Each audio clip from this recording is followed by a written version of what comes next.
You can't finish a game. I mean, the lack of composure on this team is astounding. I'm quitting Auburn.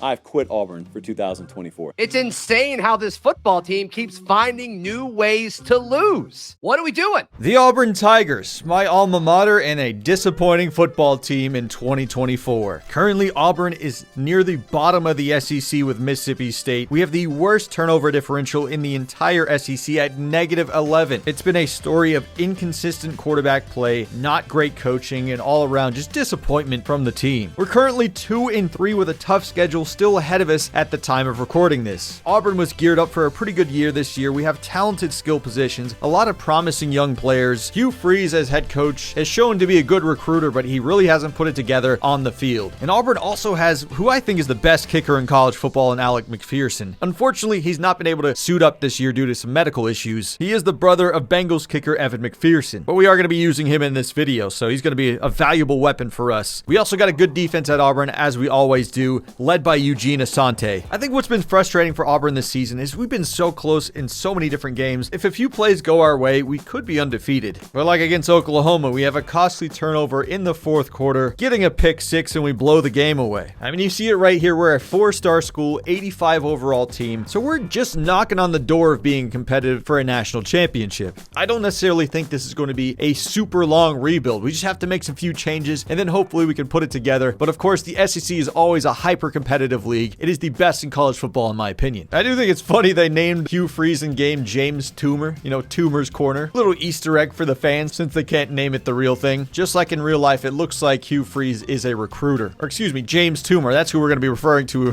from now on. So we're going to be able to recruit very effectively. We even have the strategist perk, so visits matter way more for us. Our offensive coordinator, Dante Bryant, is an elite recruiter as well. So I don't think it's going to be a struggle for us to get some players here at the Plains. Defensive coordinator is an elite recruiter too, so this is going to be fun for us. Auburn's schedule is always incredibly difficult. Every single season, our rivalry games are against Georgia and Alabama, some of the best programs in college football. But I think to make this video interesting, I want to match it to real life where we are right now at 2-3. So we're going to start out this first year with the exact same record. I'm going to force win and lose those games. You can tell from our roster, the quarterback room needs some work, but we do have some young players here that I feel like we could develop. The Peyton Thorne experiment, it has run its course, and after losing 3 games, it's time to move on. I would be interested in developing Walker White, Holden Gerner, or Hank Brown, or getting a brand new quarterback in that room. Walker White has tremendous potential, completely unfilled caps. Holden Gerner is the same way. He has star development and basically limitless potential. I think another strong suit for us for the future is going to be our wide receivers. Cam Coleman is, I think, the highest recruit that Hugh Freeze has ever brought in. A tremendous 5-star, and of course, he has limitless potential, so we don't want to waste that. He has tremendous hands, 91 spec catch as a true freshman. Our offensive line can use some development, so I will be focusing on that in recruiting. Defense is usually pretty stacked. We definitely want to continue that tradition. You have to have a good defense to be able to compete in the SEC. Thankfully for us, we got a lot of young linebackers that can step up and develop, hopefully. Same thing with our corners. I mean, Alec McPherson has platinum deep range, easier accuracy timing on deep field goals. I don't think he missed a field goal all of last year. Like, he's legit, I think, the best kicker in college football. When healthy, of course. For our simulation, I think the Peyton Thorne experiment is over. So I'm actually going to go with the redshirt sophomore, Holden Gerner. He's a lower overall than Walker White, but I want Walker to develop a little bit before I throw him into the fire. Now that I think about it, let's redshirt Walker White just in case this rebuild takes longer than we want it to. We'll make sure to recruit a quarterback just in case. Got a lot of team needs we need to fill. We're going to need some running back depth next season for sure. We're actually pretty good at wide receiver for a while. Offensive line needs some depth. Defense needs a whole bunch of players to be moved in. And it looks like we need a punter. And we don't even have a fullback on roster. What's the deal with that? That needs to be changed immediately. The great thing for Auburn is it's going to be pretty easy to recruit here. 4-star program with very good ratings in most things. And if we have a few good seasons, our championship contender will go up. Like, we got A-Pro potential, A-brand exposure, obviously A+ conference prestige, A- athletic facilities. As someone who went to Auburn University, the campus is beautiful. So an A-, that's probably underselling the the campus there. You know, after doing so many like low rebuilds with bad teams, it's kind of awesome to see the level 5 pipeline for Auburn. This is going to make recruiting a breeze. I think we should be aggressive. Let's chase after some 5 stars. Mashoud Butt? That's a crazy name. I gotta start recruiting that guy. 1,000 recruiting hours. This is a blessing. Gonna be able to scout so many dudes. Sick. Already starting this out with a 4-star quarterback coming in. Sam Isdaner. Sam is an improviser QB with 93 throw power, mobile deadeye, off-platform extender, winning time, team player, and fan favorite. He wasn't even like the priority quarterback I was going after, but a 4-star Jim, I feel like you gotta go for that. Still waiting on guys like Moses Sullivan, mainly because of cool name and the speed looks nice as well. Then we have a 5-star Jim, Martin Ali. We're in the lead for all of them, so our quarterback problem could be a thing of the past here soon. Oh my goodness, a 99 speed, 4-star Jim wide receiver. This guy just fell into our lap. He's also got 90 spec catch. We didn't necessarily need a wide receiver, but you better believe Larry Byard, not Larry Bird or Bard anyone, Larry Byard. He's getting added to the board for sure. And you're going to be getting a hefty amount of points your way. 99 speed as a freshman. I dig that. So I force won and lost all the games that have happened in real life. The scores are different, but the outcome is the same. So we are picking up right where they are in real life at the time of this recording against Georgia on the road. And similarly to real life, we are near the bottom of the SEC with our record. First game I'm taking over is against Georgia, who's a top 10 team in the country who is just losing to Alabama. I know they're going to be pissed and want to take it out on us. We got to play in their house too. They got the blackout for this game, and they're taking it super serious. It must be game of the week. I just want you to know, in real life, Auburn is plus 1,200 underdogs. But thankfully in College Football 25, there's still stuff to play for. You can still play for stats and stuff. We're not going to play every down, of course, here in year one. We have already lost 3 games, so I don't think we're winning the championship already. We'll see how we do in the first half, and then maybe I'll jump in. Extremely low-scoring game. It's 3-0 at halftime. Now Georgia finally scores a couple. 10-3 at the end of the third. Oh, and we're lining up for a field goal right as I jump in a chaotic environment, but we got Alex McPherson. I'm telling you, he's a good football player. He is unfazed. Look at that, right down the middle. Only a 1-possession game, but we're still going to have to be able to tackle Trevor Etienne. Oh, that's a nice play from number 12. Oh my gosh, their offensive line is so good. I just did the UGF rebuild, so I'm fully aware that Georgia loves to run the ball up the middle. Oh my gosh, if we did not have to pass rush, they'd be in the end zone. They had about 2 guys just wide open. This looks like an obvious passing play, and they're just going to check it down for a few yards. Looks like Carson Beck has been struggling in the simulation. He's got 2 interceptions. Watch underneath. He's got the corner. First down. He doesn't have him. We're going to sack him again. Quintrell Jamison Travis. Will they run it here on 2nd and 18? I doubt it. But we're going to sack him a 3rd time. So we're going to back up here on 3rd and 25 and just play some defense. Screen. Just run straight into our arms, and you're not getting the first down out of that. So they're going to line up on 4th down and go for it. Oh, actually, they're going to go for a field goal, but it told me they were lining up for a play, but that's all good. That is a strong kick, and it is through. So that'll make it a 7-point game. In such a low-scoring game, every point matters. But it is only a 1-possession game, so we got an opportunity to tie it right here. Let's see some Holden Gerner. Obviously, he's a young player, only a redshirt sophomore, so he's going to be stressed out in this environment. We're going to try and go with a little option play with him. Not the fastest guy in the world, but he's able to get 6. I might have him on this. Safety is going to be breaking on it. And oh, almost intercepted. We're lucky it's not going the other direction. Hit that tight end. Does he have enough? Yes, he does. The RPO gets us the first down. We got the stadium pulse a little bit low. Getting this screen pass away. Number 52, give me a nice block. Jeremiah Cobb almost got a first down. We don't have the best offensive line in the world, but they should be able to run the football. Oof, they fell apart on that. You got to remember against Georgia's defensive line, though. Ooh, we got the slant route. Way to haul it in. That was a running back making that catch. Let's go mesh. I'm going tight end. Trying to juke him out. Olin has looked calm, but now the stadium pulse is really rocking. Trying to turn it upfield, got just enough for the first down. Good job. I can't see any buttons right now. Number 2 toughest place to play, and it's really making an impact on me. Oh, Cam Coleman, the 5-star wide receiver, cannot haul it in. So we got an opportunity on 3rd down. We might have him deep. It's 1-on-1. Oh, intercepted off the tip. He's going to bring it out. Tight end's going to tackle him at the 23, so that's less than ideal. If they get a first down, they might be winning this game. Nice tackle. All right, that'll take us to the 2-minute warning. We got to get a stop here. You have to assume they're going to be running it in this situation. I think he can already tell what we're doing, but why would they switch up their strategy? 3rd down and 3. I'm going to call a timeout. I trust in our players. Got to get a stop here on 3rd. They are going to run it, and we're going to stop them, so we're going to get one more chance. We can do this, Abby. You got to believe. War Eagle. 2-minute drill in a crazy environment. Got him. Boom. DeAndre Lambert-Smith. I think they gave him the wrong number in this game, but that was a nice catch. Oh, low pass. Cam Coleman hauls it in. We got another first down. I'm going to drop this short tight end. That's going to get the clock ticking, though, so we're going to have to go hurry up. This flood concept has worked for us all the way down the field. Do we have Cam Coleman again? Yes, we do. He's going to get out of bounds. What a drive for the team so far. Now let's bring in Lambert-Smith, see what happens here. Do we have Coleman isolated? I do kind of like that now, but they're sticking over there. Now we're just going to hit the running back.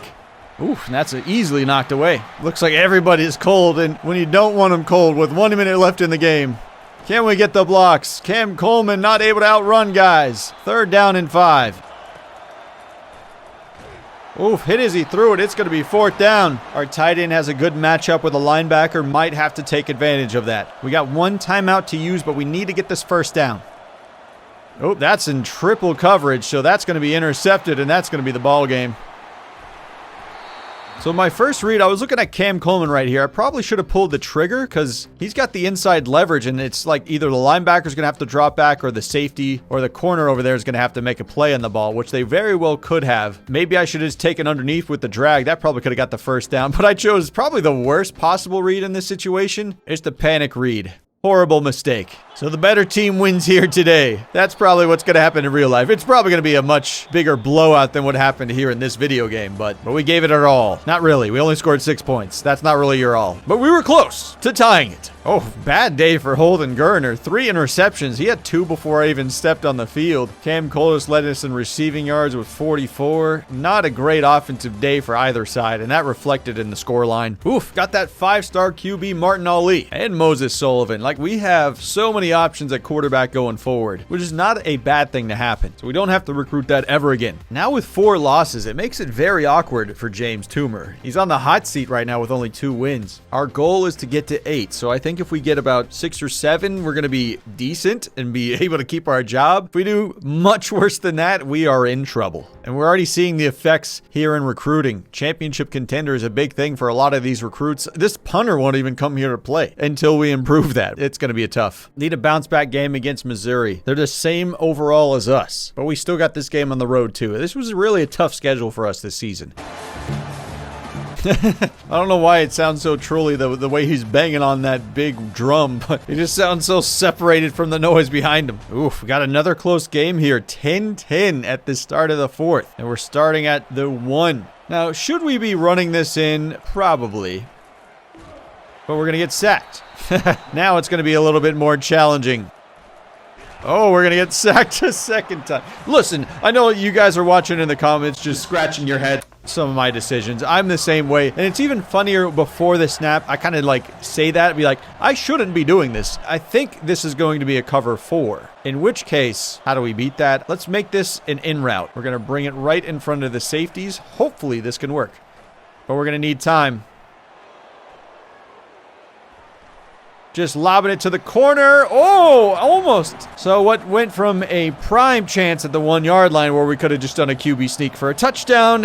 Disappointingly, we're going to be settling for a field goal. And McPherson just doesn't miss. Automatic. Such a weapon. Ooh, speed option. Close him in. Ooh, delayed handoff.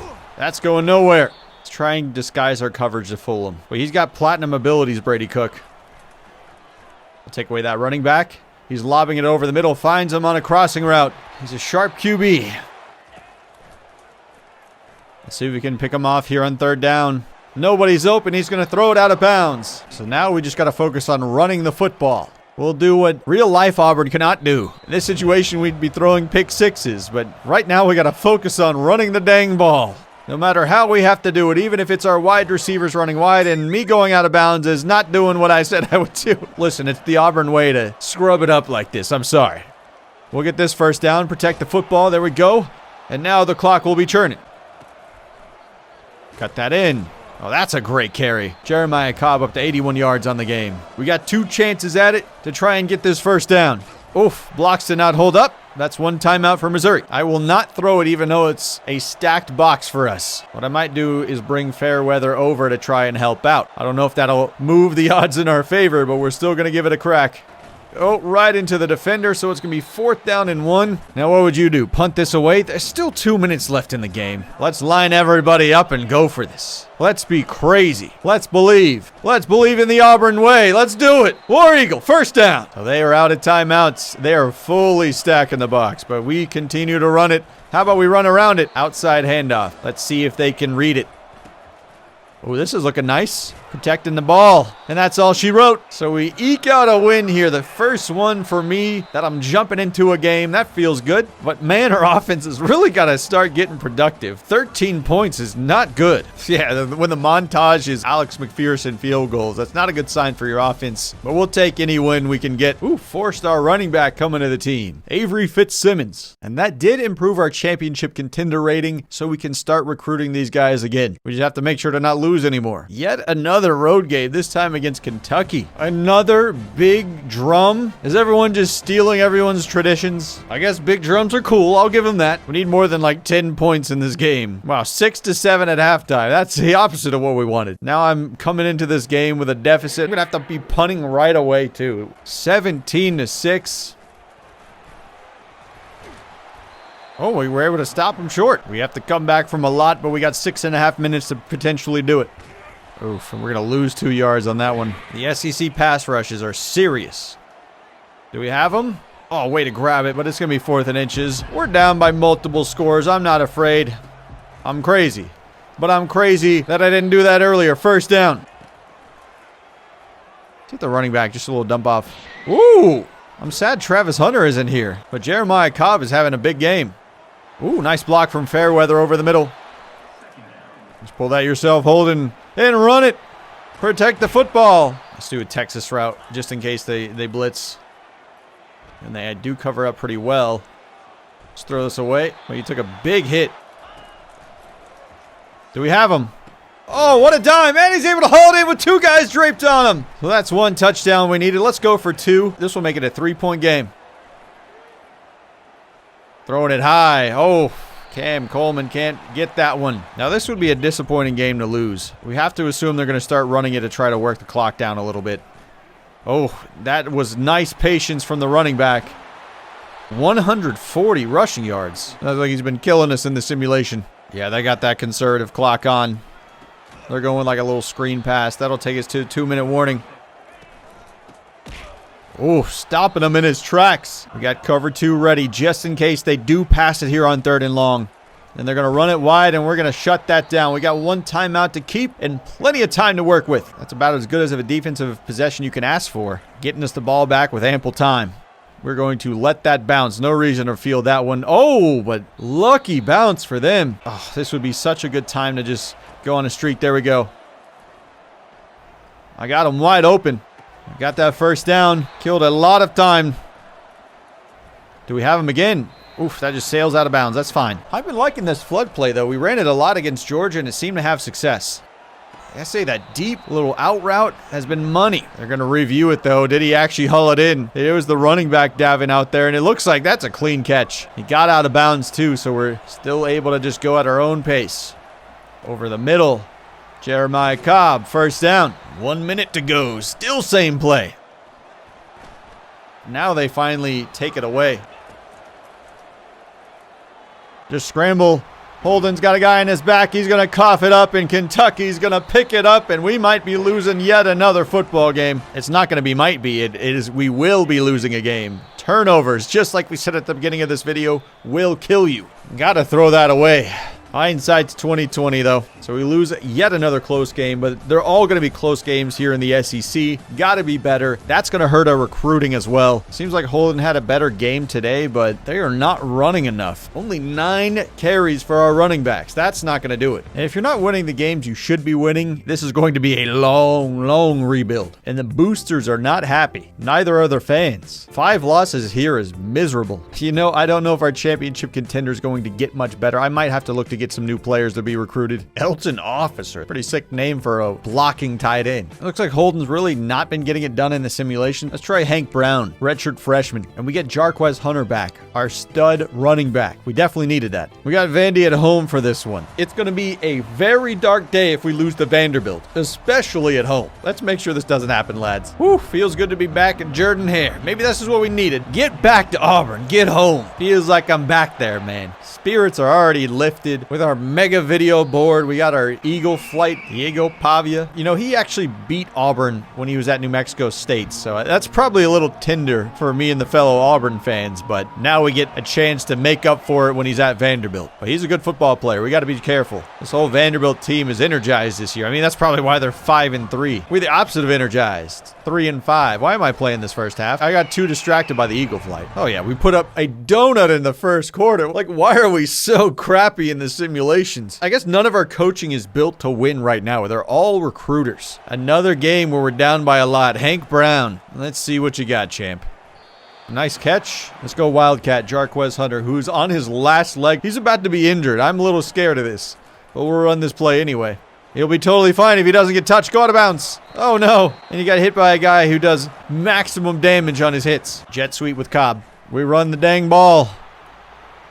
Oof, they got athletes too, it looks like. Line up for a very long field goal. About as perfect power as you can get, but I did not have the accuracy. I just missed a field goal with the best kicker in college football. That's disappointing. And you're leaving points on the board when you desperately need them in the fourth. Come on, let's get this crowd going. I'm going to take over Eugene Asante. I gave him terrible pursuit angle. It's all right. He was there to intimidate him. He doesn't have anything. Throwing it out of bounds. We're going to take a shot deep. A little play action bomb, and we got him. Keandre Lambert-Smith's going to go all the way. Now that's how you take a shot deep. That felt good. A bomb from Hank Brown. Seems like he's played well. This is his second passing touchdown of the game. They're spreading everybody wide. Seriously, he connects with them. Those funky offenses will always get me. You never know how to cover it up. Take that away. There we go. Good pass rush again. Oof, that was a good call by them. We had man coverage and they were ready to attack it. It is a play action. We're going to take that away, though. Huge blitz. Eugene Asante gets him. 3rd and 13. He's got to go a long way to get that first down. Have to get a stop. And we do. I'm going to call that timeout. Give us as much time as possible. This has been like the same story every single game. Now, the crowd wants us to block the kick, but I'm just too afraid of the penalty. He sinks it, so that'll make it 19-14. 5-point game. A lot of time to work with. Just got to protect the football. That is the story of this video. When will we learn? When will we develop as a team? Ooh, barely getting it away. Tight end's got enough. Did we catch him in zone? Not enough for the first down. That's going to slow us down. Oh, back shoulder. Oh, he wasn't ready for it. Oh, I got an idea. Keandre Lambert. Bring Keandre in. We got Jarquez Hunter one-on-one. Actually, a lot of one-on-one matchups. Safety's over there to help him. Oh, but he hauls it in. What a grab. We're still alive. And we got Cam Coleman, perhaps. Oh, he didn't drag a toe. Can we get that matchup again? Oof, good pass rush. It's going to be 4th down. Are we going to fail again? Need a big play. Do we have him? Got to be a hero. Oh, it's dropped in the end zone. Cam Coleman had one-on-one. Wow, this rebuild has gotten serious really quick. The unclutch factor has really revealed itself. And that's it. Losing to Vandy. Oh, yeah. There would be pitchforks everywhere if this was what happens in real life. My goodness. They have set me up in terrible situations in the simulation. Always losing in the 4th quarter, and I'm not able to come back every single time. Getting so close. This team needs some major change. We already know recruiting is going to be taking a massive hit. No way we can sell championship contender this year. Just not even a remote option. We did get Larry Bayard, so that 99 speed receiver is coming to town. I am sad. This has been the worst year one ever of a rebuild. But we got ULM. This is a game we just absolutely have to win. I said that about Vanderbilt. But like, if you want to keep your job, you got to beat ULM. You just have to. 6-3 at halftime. Why are these such low scoring games? 16-10. Seriously, I thought this game would be a breeze for us, and now look at where we are. Oh, Hank Brown's going down. We got injured, and we were holding. Let's give the ball to Jarquez, please. Give him some blocks. Come on, Luke Deal, get there. Yes, that's what we need. We need the Jarquez Hunter gameplay. Run this clock out. Way to follow those blockers, and there he goes. Come on, all the way. Screw it. Touchdown. That was awesome. We're going to go for 2 to put us up by 14. Oh, gets it away, but there's going to be... Oh, wait, he breaks it. Die for it. He gets the 2-point conversion. What an effort. Oh, he's clapping it up. But when that spawned in, I got to say, his tail was in a weird spot. I can't be the only one who saw that. Defense is able to get us the ball back. See, now that I jump in, we can actually establish an offense. Oh, and there goes Jarquez again. Hit him with a spin move. Oof. Gotta give it to him again. Oh, wait, he's not even on the field. Whatever. Either way, let's put this game away with a touchdown. Walk that in. Jeremiah Cobb, touchdown. So we're able to get the win against UL Monroe. Oh my gosh, what a sigh of relief. I thought we were really screwed there for a second. I was like, everything was not working for us. Again, the simulation team is poopy. 6-3 at halftime is just inexcusable. Thankfully, Jarquez Hunter, when we stepped in, was able to get this team headed in the right direction. The tough thing for us is he's a senior, so he will not be here for the long haul to help us develop. Incredibly disappointing season. We got 2 more chances to make up for it, but these are not easy games. We got Texas A&M and Alabama, of course, for the Iron Bowl. I think we need to win 1 out of these 2 to consider this season at least serviceable. And by that, I mean just to not get fired. Like, our job security is not looking pretty. The goal is to win 8 games, and there's not even a chance of us doing that this season. Texas A&M's a good team on paper, 89 overall. Feel like we really let the seniors down this year. Jarquez Hunter, Eugene Asante, and everybody else. Let's at least give them a big win in their final game here at Jordan-Hare. I really need help from you guys in the simulation. Please, somebody step up. That's awesome. We scored a touchdown pretty quickly. Can we keep that pace in the second quarter? 10 points. 13. So we got a 2-point lead at half. Coming down to the fourth quarter, a 5-point lead. Now they blow it. 3-point deficit is one of the easier ones we've had. They've been putting me in tough spots, but I can come back from this. Oh, it's a screen pass. And he throws it too low. It's going to be 4th down. They really hit the punter here.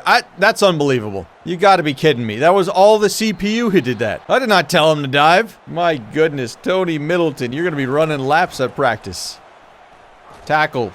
Oh, there you go. At least push him out, Eugene. Throwing it into tight traffic. Oh, what a catch. You're kidding. Man, 1 penalty and they're driving. Eugene. Oh, no, he's throwing a dime on the post route for a touchdown. Now we're down 2 scores with 7 minutes to go. So it went from a pretty achievable 3-point deficit. Now I got to get the ball twice. That penalty's going to ride me up the wall. Lead him in stride. Oh, my. You know what? Just because it's senior day, it is time. Peyton Thorne, you're getting your chance again. I mean, these young QBs have really not been able to put it together. Let's hit the running back out in space. No blockers for him out there. Big yardage, though. All right, let's take Coleman. And we got crossing routes if that fails. Got to lead him. Just lob it up for him. One of the best wide receivers in the country. Easy. Already a holding penny. There's significant lack of discipline on this team. I think we're going to have to change up some of the coaching. We need new coordinators. I panicked. I got one-on-one. Oh, but it looks like their corner has the lane. Oh, my God, what a catch. We have such a good wide receiver room. Peyton Thorne is 3 for 3, all because of these receivers dominating. Oh, he's going to be sacked. Right over the middle. Oof. Oh, my God, the ball went flying. Oh, the blitz got through very quickly. That's a terrible rep from that offensive line. Well, we got to score twice anyway. Let's just try and get 3. McPherson boots it through. Such a disappointing year. It's a wide run. pushing him out. At least I think I got him out of bounds. Nope, that'll get us to the 2-minute warning. So we need a big stop up the gut. Oh, is this an option play, though? Oh my, how did he squeeze through? Oh no, that's going to be a first down. That's going to kill a lot of our time. Can't believe we're going to lose this game because of a penalty. All right, that's one timeout. Another timeout gone. We got one more chance to stop them. Surely they just run the ball here, but maybe they'll try to go for the kill. Trying to fill the gap, and that's my tackle. All right, we got 1 full minute to do this. It's like deja vu every game. We find ourselves down in the fourth quarter every single time. We can't afford another penalty, though. Oh, so close. All right, do we have the clutch gene today? I certainly hope so. Oh, well, that is a beautiful throw. Peyton Thorne showing up on senior day. He's got 100 yards here in this fourth quarter. He places another beautiful pass, but it's broken up by the safety. Is that a dime? That's broken up too. We're putting it in too many compromised positions. I think I have the running back. Jarquez Hunter in stride. Senior to senior touchdown. Oh, that one feels good. We're just going to take the one to tie it here. That'll leave 38 seconds for the Aggies to try and respond with a field goal or something. But it feels good to be able to tie the game after our unclutched gene for so long. We get a dime from Peyton Thorne. Yeah, you know, he was the highest rated quarterback on roster. So maybe he should have been our guy all along this year. But I was looking too far ahead too quickly. And the screen pass is not able to connect. Surely it's going to be a pass deep. Oh, they're going to run it. Are they just playing for overtime now? We got no timeouts to stop them. We're going to play our normal defense. No prevent or anything, but they're just letting it tick down. So this will be a Hail Mary. No, it's going to be a run. Just kidding. And we're going OT. Overtime is very stressful in this game. But at least we have the home field advantage here. So the crowd has our back. See if we can get a stop. He's going to break that inside. Well, that's a good run for him. Oof. Let's try to do a little pinch. We'll leave us exposed deep. We'll help him out over here. Oh, that is just a good throw. So they get a touchdown in just 2 plays here in overtime. If only we didn't have that penalty earlier. Let's keep the ball in Jarquez's hands. Oof. With no blocks are helping him at all. Basically a waste of a play here. Can we get some great outside blocks? Oh, Jarquez totally missed. Can we get an inside handoff to go our way? That one has no success, so it's up to 4th down already. One last chance to get this first down.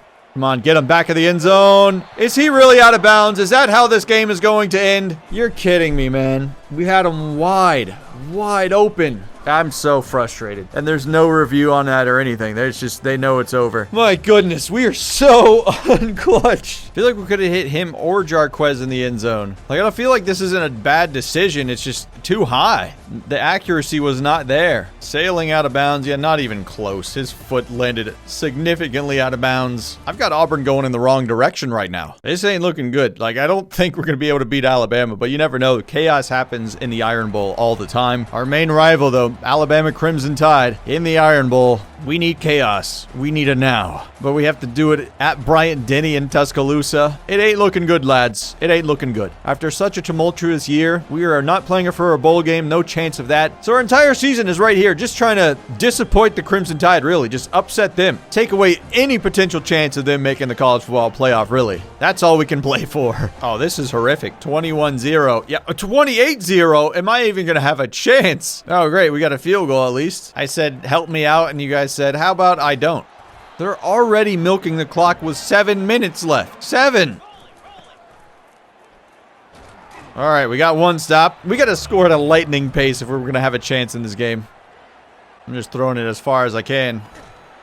Oh my gosh, that's hauled in. Wow, what a catch. Lewis with a beautiful snag. Oh, they blitzed me. Lucky that one wasn't picked. Roll out. Just get what you can, Hank. You're not a scrambler. Over the middle. All right, we're going to get this first down. We're playing against the clock, though. We need to go hurry up. Come on, hurry up, Hank. Figure it out. Call the dang play. We got to punch this in quick. We have the blocks. Jarquez up to the 1. We've just wasted too much time, I think. Got to get there. Oh, we're going to lose 3 yards. How does he get back there so fast? Are we not even going to score? Oh my, we don't even get in. You know what? Pack it in. Oh, he breaks that? Oh, Jalen Milroe's running. Why didn't they just kneel the dang ball? He's still breaking. What the? Well, we got our cheeks clapped in this game. 28-6. Yeah, this team fired into the sun. What a terrible year one. We were supposed to win 8 games on paper. We lost 8 games. 4-8 is like one of the worst seasons at Auburn in a long time. Well, I am somehow lucky to keep my job, I think, but we have got to change the staff around here. Clearly, we need to make changes. Both of you guys, goodbye. I came into this rebuild all cocky and thinking this was going to take 2 or 3 seasons. Might take a lot longer than that. The SEC is no joke. Jalen Milroe wins the Heisman Trophy. Oh my, he has 0 interceptions this season. 3,600 passing yards, 37 touchdowns. Just a horrific year for our quarterbacks. Nobody putting up any numbers of any note. Jarquez Hunter couldn't get much going on the ground. Receivers, but obviously not many numbers when the quarterbacks aren't doing well. Ooh, Moses Sullivan has elite depth trait. He was probably my favorite of the bunch for quarterbacks. That 91 speed, 91 throw power. Could be our guy. Sam Isdaner, he's got star. Larry Byard with the 99 speed has star development. That's good. Elton Officer has elite. Elite tight end always is going to be nice. Let's see who's available to hire.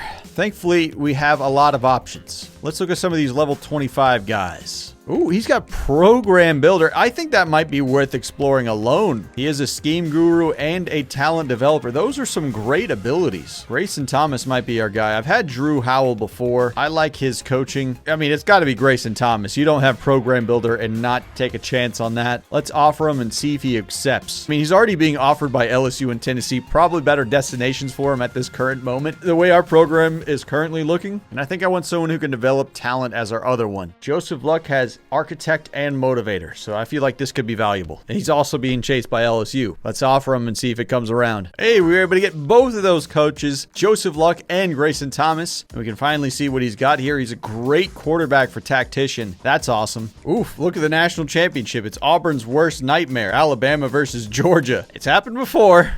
And Alabama wins it all 27-24. Well, they absolutely kicked our butts. Need hope at Auburn. Players leaving is about to be a mass exodus, I would assume, with so many players probably disappointed. Oh, if we can't be losing linebackers, we need some guys to stay. He was able to stay. 5 more persuasion chances. Might as well take a crack at it. Failed. I mean, I'm just clicking a button. Success. Camden Brown, are you going to stay? Success. Losing a lot of players as well. Jarquez Hunter's projected to be our highest draft pick in the 4th round. Eugene Asante and Rivaldo Fairweather projected in the 7th. Lost a lot of seniors, though. But, I mean, it's time for the young guys, the next generation, to take the lead and get us to new heights. Ooh, Jarquez went in the 3rd, Fairweather in the 5th. Eugene Asante in the 6th, and McLeod in the 7th. We got to hit the transfer portal hard. Hopefully there's some good options for us. Oh yeah, I'm seeing a guy from South Alabama. We're first on his board, Braylon McReynolds. Even at this 4-star QB, I'll take a look. From Stanford. Woo, another quarterback coming in. We have so many options at QB for next season. And a right guard and a tight end, but I want that running back more than anything. Oh, dang it. Braylon McReynolds goes to South Carolina. I didn't scout him because I felt like it was kind of unnecessary. I felt like we would get these guys pretty easy. I didn't scout them just because I thought all these guys are going to be pretty good anyway. So we ended with 22 recruits this season. Where did we finish on the top classes? Georgia's at the top. Alabama's at number 4. And I am all the way down here at 22. Not my best recruiting class. 1 5-star, 8 4-stars, 10 3-stars. We had 2 coordinators with elite recruiting. Our head coach was a primary recruiter. I think there is some positives to take away from this class. We got 4 big-time quarterbacks, all of them incredibly high potential, so we got options moving forward. One of them is a 5-star Jim. We also got Moses Sullivan. Could he be our savior with that elite depth trait? Ooh, he's got 80-something catching too, 87 spec catch, so he could be a great receiver. Wait, he's got great pass and run block. Let's see the position changes. He would be a great tight end. Yeah, that's what I was thinking. So we could get another elite depth trait tight end with 90-something speed, 6 feet tall, 208 pounds, so he'd be kind of a short for a tight end and a quarterback, but he'd be a pretty good size price for a receiver. We did just get Ashton Daniels, who can play right away. He's a senior, so he's our best quarterback right out the gate. Good short accuracy, pretty solid movement ability, and our quarterback is just full of talent now. But the thing is, we just got an elite dev trait tight end, so do we really need two? Elton Officer is a blocking tight end, but I still will find value in that. You know what I just realized? Grayson Thomas, he doesn't have his program builder ability when he's an offensive coordinator. That is a Drewski right there. To forget that that's a feature in the game where he can only have program builder as a head coach, but how is he as a talent developer? Better chance for transfers is really what it is. Got some boosts at every position though. How is he as a motivator? Mainly for defensive players. He's also got architect, so quarterbacks earn extra XP for in-game goals. Same thing for wide receivers and tight ends, running backs as well. I like that there's a little fog of war. You don't know what they have invested in the tree until you get them signed. Martin Ali is also that 5-star who has good hands actually, so these guys are definitely flexible in their positions. But he's got a cannon of an arm, so it just feels weird to put him anywhere else. Let's see, Moses would be a 74 overall quarterback, and I think our wide receiver room is incredibly crowded. I think you get Moses at QB because the ceiling at quarterback is way higher than having a tight end with that kind of speed. I think personally, he's just a little undersized for that. Gotta have him over there. We have an absolutely loaded quarterback room. Oof. Our offensive line is putrid. We did just get some recruits in, but none of them are high powered. That is going to be my main focus moving forward. This might slow down the rebuild significantly. Oof, huge level up. Definitely need some help on this offensive line. I'm going to spin it all here in tactician. Hey, some pretty good boosts in the offseason. It looks like Holden Gerner had a great offseason, up to 86 overall, so he's now our highest rated quarterback. 98 short accuracy, 90 medium, 91 throw on the run. So I guess getting him the reps last year definitely helped out. Running back room is not as talented as last year, but we got some solid depth. Damari Alston, Jeremiah Cobb,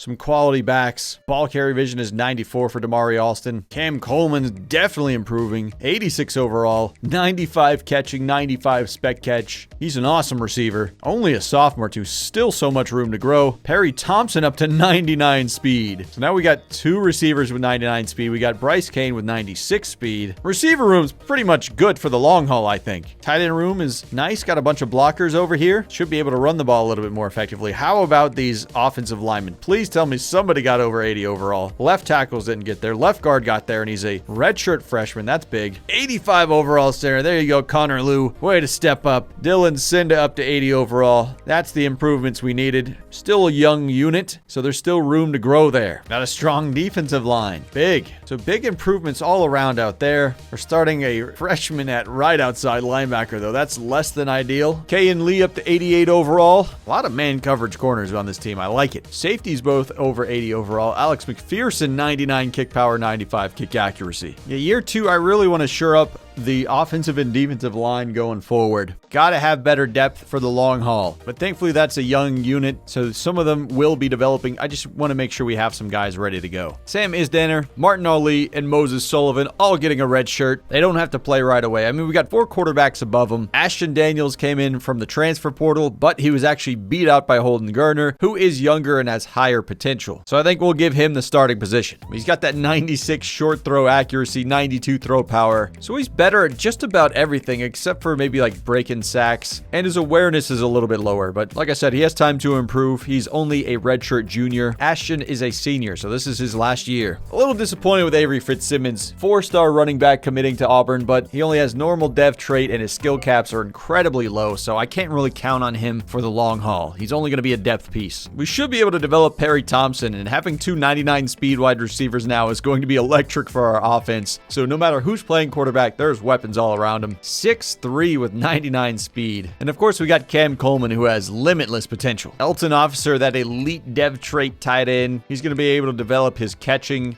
His IQ is going to be through the roof, so I'm excited about his potential. He's already got gold for second level ability, which is one of my favorite at tight end to have. Landry Gibbs could be the power back we're looking for right here. 87 trucking, 91 speed. He's already got 4 abilities. But I also like Gage Dwyer's mental abilities over there, so I might actually pull off of Ahmad Bryant. I'm not really interested in this 5-star because it's going to take a lot of points to get him, and we're already high on these other 2 guys' boards. That's an interesting linebacker right there. He's got Platinum House Call, 91 speed. speed. He's essentially a safety, really. But if he can play linebacker, I'm in. Platinum winning time. Yeah, this is a player I need to go for. We're already first on his board to start the regular season. Throwing as many points at him as I can. I feel like a new rule I need to establish is I'm only going to be stepping in to 3 games this season. And with this many ranked games, it's going to be a tough decision, but we'll see. I feel like if I think it's winnable in the 4th quarter, I'll try to jump in and save him. But oh man, this is not a kind schedule. 7 ranked opponents to start the year. Going out to Texas to play Baylor. This is a difficult road game to start your season on. I feel like Baylor's always a solid team, but we're just going to simulate this one because I feel like I need to save my jump-in games for a much higher ranked opponent, but we might not even win this game. Oh man, am I going to be disappointed here in year 2? Wow, we're going to put up 3 points as an offense. We already lost. Our losing streak continues, 19-9. Oh, just miserable. Why can we not figure it out on offense in this simulation? Is it just our offensive line is this bad? We are dreadful. 10 of 27 for Holden Geriner. 37% completion percentage. How is that even possible? That is horrible. And we didn't even run the ball. Why are we not running it? Well, good thing I redshirted some players because this season already looks like a wash. Listen, Holden might be the higher overall, but that was a pathetic performance last week, so Ashton Daniels is getting the start this week. We got Ball State at home right here. If we can't beat Ball State, just go ahead and throw this entire rebuild in the bin. Is this simulation engine just hard-coded for us to stink? We are seriously in a tight race with Ball State. How? 20 points. Big. Are we gonna do it? We're gonna win a football game. Hell yeah.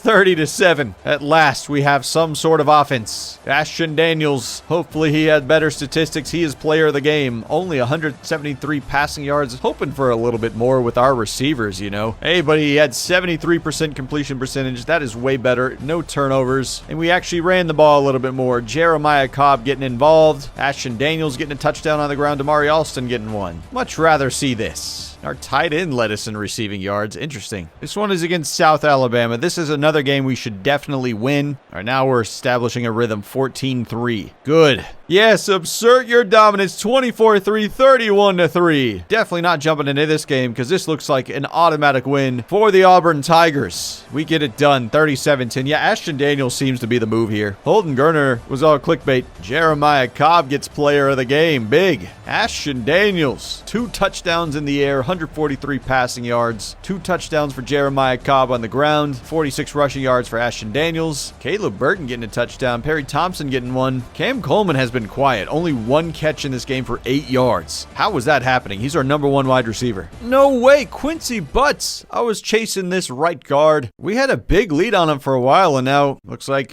Miami just stole him right under our feet. I'll still keep him on the board. Dang, that's disappointing. I put a lot of points into him. Night game on the road against NC State. So we've got a 2-game win streak. Our season is not completely lost yet after a loss to Baylor to start the year. But man, it'd feel good to win this one. Tough environment. This could establish a 3-game win streak and really give us some momentum moving forward. They were number 7 to start the year, but they've lost 2 games in a row, so they are 0-2 out of the top 25. That's surprising. Very low scoring game. Defensive battle. 3-3 at halftime. We got the first touchdown on the board. 10-3. Can they close it out? We'll do this pretty slow. I want to see this. Oh, we got another touchdown. 17-3. Can we hold on? Just 6 minutes to go. NC State scores, and that's gonna do it. 3-game win streak. 27-10 is the final score. Horrible first half for both teams, but we finished strong. Ashton Daniels is the man. Transfer portal QB stepping up, and Jeremiah Cobb as the lead back this year has definitely stepped up. Another 100 rushing yard game for him. I mean, Daniels doesn't put up a lot of passing stats, but that's totally fine if you're getting the production that we're looking for. 111 passing yards, 1 touchdown through the air, 106 rushing yards for Cobb, and I think Cobb got a receiving touchdown as well. You know, I thought we would be winning this season with our passing attack, but it's been the rushing attack early on in this season. Boom, we got a 4-star running back in James Smoot. He is that elusive back, and hopefully we get one of those power backs too. Oh no, we're losing Landry Gibbs. That was the power back I was hoping to get. Incredibly talented. Now we're gonna have to be playing against him when he goes to Georgia. But let's just hope James Smoot is that dude. There we go. Justin Lyles. 3-star Jim. That's what I'm looking for. And nobody's chased after him just yet. This is a big week against Missouri. We got 4 players visiting. This 5-star right tackle, Warren Bostic, is probably at the top of the list. He's a 5-star Jim, by the way, so he could really be the right tackle of the future for us, or left tackle. He seems to be able to pass block and run block. We also have John Schlotterath, a 4-star middle linebacker. Definitely need some linebacker depth on this team. Larry Rivas, a 4-star defensive end. And then James Smoot, who just committed to the team. Got to put a show on for him anyway. We also got to remember James Toomer is in the strategist tree. So we're getting boosts to a lot of different visit types. Boost to complimentary visits for offensive linemen. Same thing for wide receivers, tight ends, running backs, quarterbacks, defensive linemen, and defensive backs. We're actually a higher rated team than they are. So let's see if they can get it done. Still got 8 games left to go in this year though. So I'll have to make a decision if this is one we jump in. Just hoping that they get it done themselves. Beautiful day game. Let's have a good visit. Oh yeah, the crowd's got our back. We scored very quickly. There can only be one Tigers team. It's gonna be us. Now to the end of the game now. Oh, we are pulling away. Let's go. Now we are simulation gods. Ashton Daniels has got this team moving forward. I am confident in them. Just one QB change, and that's all it took. And he was lighting up the scoreboard. 228 passing yards, I believe a season high for him. I don't think he's thrown an interception this year either. He has been efficient. Jeremiah Cobb, too, almost 8 yards per carry in this game. Ashton Daniels gets a touchdown. Avery Fitzsimmons, the freshman, gets a touchdown. Cam Coleman, finally a breakout game for him this year. 5 catches, 109 yards, and a touchdown. So I'm hoping this turns into some commits after those visits. Let's see after this advancing the week. Boom. Schlotterath. I'm not going to be able to pronounce your name, but welcome to the team. Trevor Ames. We got ourselves a fullback for the first time in this video. We're losing a lot of recruits to other teams here. Devin Yell. He was the #1 outside linebacker I was chasing. The #7 outside linebacker in the country goes to Notre Dame. We lose Alex Murphy, another Jim, to Georgia Tech. We've got a huge visit this week. Jason Toppins, a 5-star right tackle. The recruiting focus for me this season was definitely offensive line. We also got Landry Gibbs, who just committed to Georgia, that power back. I'm not sure if this would influence his decision at all, but he's going to be here to watch us beat Georgia. This is likely going to be a game I'm jumping in because I assume we're going to be down a little bit here in the 4th quarter. Man, Jeremiah Cobb's having himself a season. 5.6 yards per carry, 548 rushing yards, 5 touchdowns. We'll get these receivers going too, don't you worry. 87 overall versus 92 overall. A rivalry game too. They're a top 5 team. Could not think of a better time to bring their recruits to town, but it is a big risk. If we fail here today and don't get the win, it could have some pretty big repercussions in recruiting. But if we get the dub, it would be legendary. Let's see how they can do in this first half. I'm assuming they're going to be losing, but they actually keep it tied 7-7. Oh, we take the lead, but it's close. 14-13, 16-14, 21-16. High-scoring affair. Now I'm going to simulate to the 4th because I'm thinking I'm going to want to jump into this game. It's only a 2-point game, 5-point game now. Ooh, yep. I moved it up to 15-minute quarters so I can actually make an impact here because I feel like it's been like 3 possessions and then the game is over. This year is totally different. He's probably going to check that down. Oh, can't bring him down. There we go, teaming up for the tackle. Let's go. Toughness rank number 16. That's that Jordan Hare environment. He's going to try to scramble it. He's going down. Oh, I'm fired up now. This team looked very soft last year, but this year is completely different. No reason to try and go for the block. We'll just give him the field goal. It's still a 1-score game. Perry Thompson on the return, 99 speed. Not going very far, only to the 9. Yeah, but let's use him on this next play. 99 speed, 99 acceleration. I want to see it in action on a little jet sweep. Oh, here we go. Oh, if only the running back could block. Unfortunately for us, Jeremiah Cobb is hitting that wear and tear pretty hard. So his overall is going down quite a bit. So we're going to have to use Damari Alston, who's also quite good. Following my blockers. Alston's going to be short of it, 4th and inches. This is madness, going for it on my own 19, but I trust my team. Oh, and we're going to get a lot more than just a few inches. First down, Auburn. Fitzsimmons, the freshman's in the game. Perry Thompson going wide again. It's no secret what we're about to do, but they still can't slow us down because Perry Thompson is lightning. The crowd is erupting. I love it. There's Jeremiah Cobb. He looks fully rested and ready to go. Oh, never mind. He's got that one tick left on his wear and tear. We're lucky he is not hurt. Yeah, 9 break tackle, -5 speed. We need to rest him bad. QB keeper. Oh, Ashton Daniels. I mean, he's got 83 rushing yards. He's been so good in the simulation, so it's been fun to see him actually go to work when I'm in there. And he's a field general, too. Oh, 76 got whooped. No sign of Cam Coleman on the field. Now we got 3rd down and 9. Let's try and throw for it. There's Cam Coleman. He's back out on the field. Over the middle. Oh, what a route. Caleb Burton for the touchdown on the deep dig. We are going to line up to try and go for this 2-point conversion. I see we're going gun monster, and then we're probably just going to throw this to Cam Coleman's side. Oh, he's got the blocks, and we're going to get it. The cheesy formation gets it done. Oh, we need some more noise here, crowd. Come on. Who's got the drag? Oh, no. Able to stop him before he gets the first. Gunnar Stockton is the quarterback for Georgia. Fully expected a run, but their offensive line is too strong. Oh, 1v1. He jukes me out. That's unfortunate. Had a chance to get him. That could have ended their drive. It is a play action, trying to help cover deep, and we're going to sack him because of it. Stadium Bulls, come on, get louder. Oh, good defensive line rep. Able to slow him down, but it's still going to be 3rd and medium. They're probably going to be throwing it here. Let's see if we can cover. He has the check down. He's actually going to go over the middle, and that's not going to be near enough. We're locked in this year. Nobody hit the dang punter. Just let him punt it. Nice.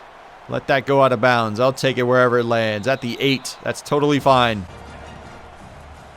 Got a blocking tight end, but they're not thinking about him getting a reception out there for a 1st down. I love the crowd interaction. They're just so hype. That's a good carry. 5 yards on 1st down. 3.5 minutes to go. If we keep an eye on this clock, we could be in business. Oh, how did he sneak through? A little bit of a glitch, but I'll take it because it's favorable for us. Ooh, anybody else see what I'm seeing? Perry Thompson, lightning fast, 1v1. Is he going to be able to catch up? No, he's not. 1st down, Perry Thompson, the 5-star. And this is about field goal range for Alec McPherson, so let's settle down and run this football. Ashton Daniels protected. All right, we're going to lose a yard, but we're going to need Jeremiah Cobb for this and need his speed, even if he is a little bit banged up. Oh, here we go. Oh, is that going to be a holding penalty? Disastrous. That might move us out of field goal range. Oof, Jeremiah Wright. Penalties is what hurt us last year. Do we have him on a deep crosser?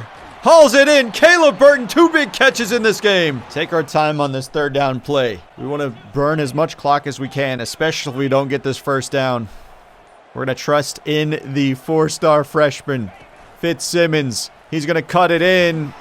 He is going to be short of it. 4th and inches. You know what I don't want is overtime with Georgia, but you know what I could see is them scoring very quickly. I'm going through all the scenarios in my head. You take the 3, they get a chance no matter what. Or you try to get the 1st down and then kick the field goal, which you pretty much win at that point. What would I do as a head coach? Some people might go for it, but I think when you get a chance to take the lead against Georgia, a top 5 team, you go ahead and do it. And Alex McPherson pushes it through. We have the lead. That makes me feel pretty good. We have all 3 timeouts. Now we just got to play some defense. We are watching the deep ball.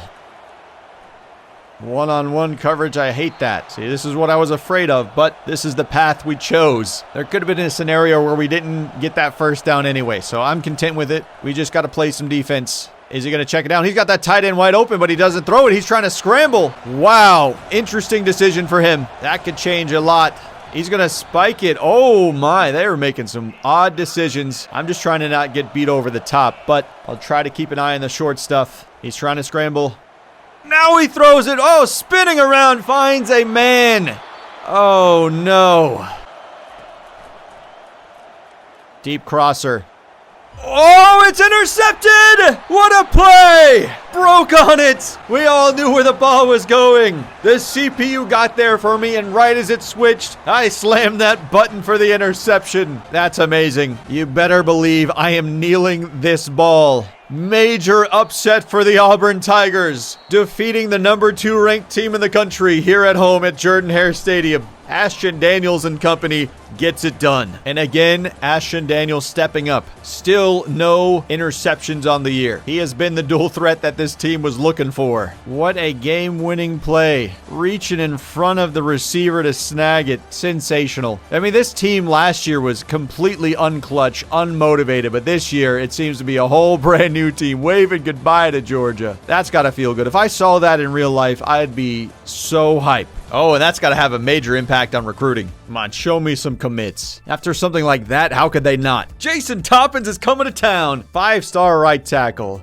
Tito Willie, 5-star middle linebacker committing. Warren Bostic, 3 5-stars in 1 week. Perfect. Amazing stuff. And Tito Willie is that linebacker that I was talking about earlier with that platinum house call, platinum winning time. He should be a very fun player. And I wonder if he will convert to safety at some point, because he's such a good coverage player. What the heck, Holden Gertner has been improving in the background. I guess he wants his starting job back, but Ashton Daniels has been the man, so I'm not going to go away from him. You'll get your chance next year, buddy. So we're not in the top 25, but we're the team that is receiving the most votes outside of the top 25. So if we win this game, we'll be in there. We're playing against Arkansas, who is also receiving 15 votes right here. So we're about on the same level. Overall seem to be that way as well. They're 88 overall, we're 87. Road games are never easy though, but we've had a terrific season. I don't want it to be wasted. So let's keep this win streak going. We got 5 in a row. Let's make it 6. Oof, not a great start for us. Just kidding. We just responded with a touchdown of our own. Then Arkansas scores, so it's 17-7 at halftime. I don't know if this is one I'm going to be jumping in, but we're down by 4 here in the 4th. I'm going to just do this slowly by changing of possessions. Oof, now we're down by multiple scores. That might be all she wrote. Yep, win streak falls here. So we're now 5-2, dropping a game here on the road against Arkansas. So both of our losses have been on the road against pretty solid opponents. Tough day for Ashton Daniels. Looks like for our running attack too. And our passing attack has not existed this year at all. It's been so bad. Currently in the middle of the SEC right now, 5-2. We're not far behind some of the best teams in the conference. Georgia's still near the top. Texas A&M, Alabama, Mississippi State, Oklahoma are all the teams above us. And we're about to take on Kentucky, who is currently the worst team in the conference. This is a must-win game.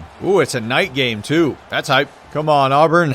We're already down 7. We can't be doing this. They've turned it around. No worries. Yeah, I'm very confident I'm not going to have to jump into this game. 7-point lead. SEC games are always going to be a little bit closer, but we should get it done. Oh no, we tied it up. We quickly regain the lead. Just a few minutes left. That should be the ball game. Yes, we win. 6th win on the year, so we will be going to a bowl game at the end of the season. But we have much higher hopes than that. But it's already a better season this year than it was last year. Barry Thompson, 4 catches, 145 yards, and 2 touchdowns in this game. Finally, we're getting those receivers involved. Daniels threw his first interception of the season, but he got 3 touchdowns in this game, threw it 32 times, 271 yards. Cobb still productive, 7.7 yards per carry, 116 rushing yards. Yeah, Perry Thompson is starting to separate himself from the bunch. And with that win, we are ranked for the first time this season, jumping up to number 21. Looks like Alabama has lost 2 games in a row. They're all the way down to number 16. And Georgia keeps climbing back up to the top. That's probably good for us. The higher they're ranked, the better we look. We currently have the most 5-stars in all of college football with 3 commits. I don't think we're going to catch up on the 4-stars, but we got a lot of 3-stars in the works. This video is brought to you by Squarespace. Squarespace is the all-in-one website platform for entrepreneurs to stand out. Squarespace makes it easy to create a beautiful website, engage with your audience, and sell anything. But for me, I like to plaster pictures of my dog all over it. Welcome back again to another edition of What the Dog Doing, where you're caught up on what Luna has been doing. She may be snoozing a lot, but don't you worry, she is paying rent from her likeness with these sponsorships. All dog owners know being a dog is harder than it seems. You gotta sleep, you gotta eat, you gotta poop, you gotta cuddle, and that's about it. It's a very demanding job. Squarespace has design intelligence, combining 2 decades of industry-leading design expertise with cutting-edge AI technology to unlock the strongest creative potential. They also got Squarespace Payments. It's the easiest way to manage your payments in one place with Squarespace. And you can give your customers several ways to pay, including like Apple Pay, Afterpay, ClearPay, and many more. Squarespace also has Blueprint AI. You can even use Squarespace to upload video content, organize your video library, and showcase showcase your content. I love a lot of things about Squarespace. It's easy to use while being sophisticated. They've been sponsoring my channel for a long time, so I can't thank them enough. Use Squarespace today. Upgrade your business today by using my custom link in the description below at squarespace.com/expert. We're going to save 10% off your first purchase of a website or domain. Once again, go to squarespace.com/expert to save 10% off your first purchase of a website or domain. Thanks again to Squarespace for sponsoring this video. 6-2, but we're 10 overall points higher than Vanderbilt. We got to get revenge from last year. Not really known for an electric atmosphere, especially by SEC standards. So I'm not super intimidated by this. But of course, it's the simulation, so they got to get it done. Oh no, Vandy's actually doing it to us. They've got a strong lead at halftime. Am I going to have to step into this? 20-6. Yeah, I got to jump in. I got to come save this team. This is horrific. Down 2 touchdowns to Vandy. All right, we got Perry Thompson. Just burn by him. Boom. We'll outrun him. Now that I'm controlling it, we got the better athletes. We should be able to dominate them like this. Now the question becomes, can we play some defense? Oh, quarterback's keeping it, and he's blindingly fast. Nate Johnson, I think he's got like 90-something speed. So we got to have some QB spies ready for him, and even then, that's a little spooky. Can we tackle? Oh, my Lord. Whoa, he cooked us, but he overthrew him. We are lucky. Oh my gosh. Can anyone tackle? He's got the check down, but he doesn't see him. He's going to feel the pressure and toss it out of bounds. I don't know what kind of kicker Vanderbilt has, but this is not a super long field goal. That is up, and he's got it easily. So it is a 2-score game again, but at least it's a field goal and not a touchdown. Oh yeah, we got Perry Thompson deep. We just got too much speed. They're going to have to focus on one person at a time, and they just really can't keep up with it. Here we go. Key block. Oh, yeah, Perry Thompson's gone again. He has been the hero of this game against Vanderbilt. Oh, that's in a lot of traffic, nearly intercepted. So at the 6-yard line, we'll try and take our field goal. McPherson doesn't miss. There we go. 7-point game. Trying to take that away. Oh, he took me away. Trying to scramble. There's like 5 of us on him. Finally, we bring him down. Oh, the run got us on 3rd. They're running it very efficiently. This time he goes to the running back, and we're going to bring him down in the backfield. Quarterback's keeping it. I got the tackle. 3rd and long. Let's go. Take away the middle. He still goes there anyway, but we got a lot of guys to help and tackle. 4th down and 2. They're going to go for it. They're trying to milk the clock. They could easily just run it with the quarterback or something. Or just do a quick pass like that. We are in trouble. 2-minute warning. Gotta get a stop. All right, we tackle him. 3rd down and 6. This is it. Oh, they're actually going to throw it. No way. He's going to get it. He's got a block downfield. He's going to score a touchdown. Vanderbilt's really going to do it. Just outrun him if we can. I think that's our best bet. As far as he can throw it. Bayard. 99 speed. They're able to get him. 1st and goal. Down 14, 51 seconds to go. Oh, try to hit Cam Coleman. Do we have him? Oh, what a throw. Perry Thompson's got another touchdown. We are not quitting on it yet. I would not be celebrating when this is the scoreline. Like, we have to get this onside kick or we are screwed. Oh, not a great kick. He scoops it up with one hand. And that's probably going to be it. Another loss to Vanderbilt. Damn. I'm so sad, man. I feel like we're building a good season there. I mean, we had 2 losses. Now it's 3. Seriously, Vanderbilt. I'm going to remember this. Joseph McVay. I know you from my road to glory. You're a legend, but playing against me in this rebuild, I don't like it. Oh, the running game was not there. That's what it was. Wow. Perry Thompson, 205 receiving yards. Larry Bayard came in with that one big catch. Another top 5 team for us. Texas A&M, this time on the road. If we couldn't win at Vanderbilt in Nashville, then this is going to be a way tougher matchup. I stepped in against Vanderbilt. I mean, we're probably not going to go to the college football playoff this year, so maybe I need to stop freaking out about it. This is not even one of our visit weeks. Go, doggy, go. Yeah, there's like over 100,000 people here or something crazy. Maybe we just let it play and just accept our defeat because I feel like this is going to be bad. Oof. This is over at halftime. 28-10. Yeah, I don't even know if there's a reason for me to step in this one. 38-10. Good night. I mean, we got our upset against Georgia earlier on in the year, but clearly we are not built to go all the way just yet. Only in a video game is this guy doing this. Daniels, 44% completion percentage, 2 interceptions. Barely could run the ball. Receivers couldn't do anything. No pancakes. Everybody's getting sacked. Defense isn't doing too much. Oh my, another top 10 team. I guess this is what you get in the SEC, but there's only 2 games left in the year. I think I'm going to save my restart against Auburn just because that rivalry game means more. And obviously we're not in the top 25 anymore. When you have 4 losses, it usually knocks you out. Ooh, a snow game in Oklahoma. This is not what I anticipated. Do we have players ready to play in this environment? We're from Alabama. It rarely ever snows. Not stepping in on this one. Just letting it rip, and it's probably going to be a loss. I mean, a top 10 team on the road in the snow. Oh, maybe I anti-jinxed them because we have the lead right now at halftime, 24-10. This would be a pretty big win for us. 41-10. We're whooping them. Oh my. Oh, but they're coming back. Oh, they're coming back quick. Oh, 48-40. Did we do it?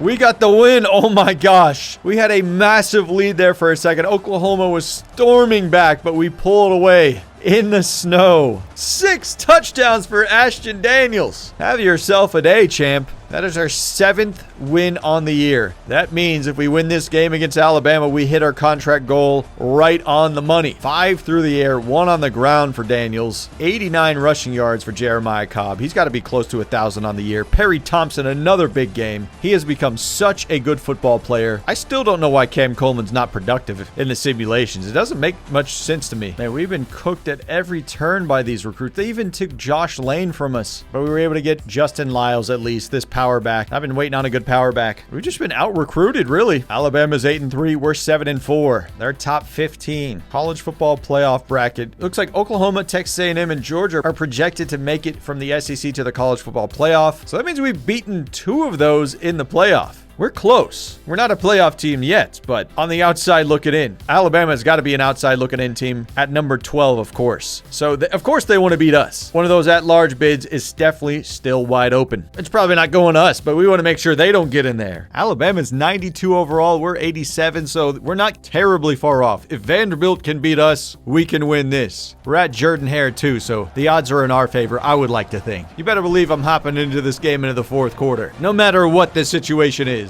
Ooh, we're checkering out the stadium. That's pretty. The orange and blue. Both teams feeling each other out at the end of that first quarter. 3-3. Will Bama respond? Yep. They've taken the lead 13-10, 17-13 at halftime. Feel like it's going to be pretty close in the 4th quarter. Yep, Bama's got the lead 20-17. And they have the ball right here. 3rd and 1. We got to get a big stop. Oh, quarterback's going to keep it himself. They no longer have Jalen Milroe. Ty Simpson's not able to pick it up. Watch the fake. Got him. Oof, way to haul that in. Screen pass. Oh, we got some pancakes up front. This is looking beautiful. Damari Alston's got a lane. I love playing at home. I feel so comfortable. This is looking nice. This is looking real nice. 1st and goal from the 4. We're going to hand it off to Alston. See if we can power him. Faking around him, breaks the tackle. Damari Alston touchdown. We have taken the lead. Big, tough running. Love to see that. Trying to clog up that lane, but those blocks are just too good. Yeah, they're averaging like 6 yards a carry. Oh, play action fooled us on the man coverage. Left the tight end wide open. Oh, whoa, great blocks again.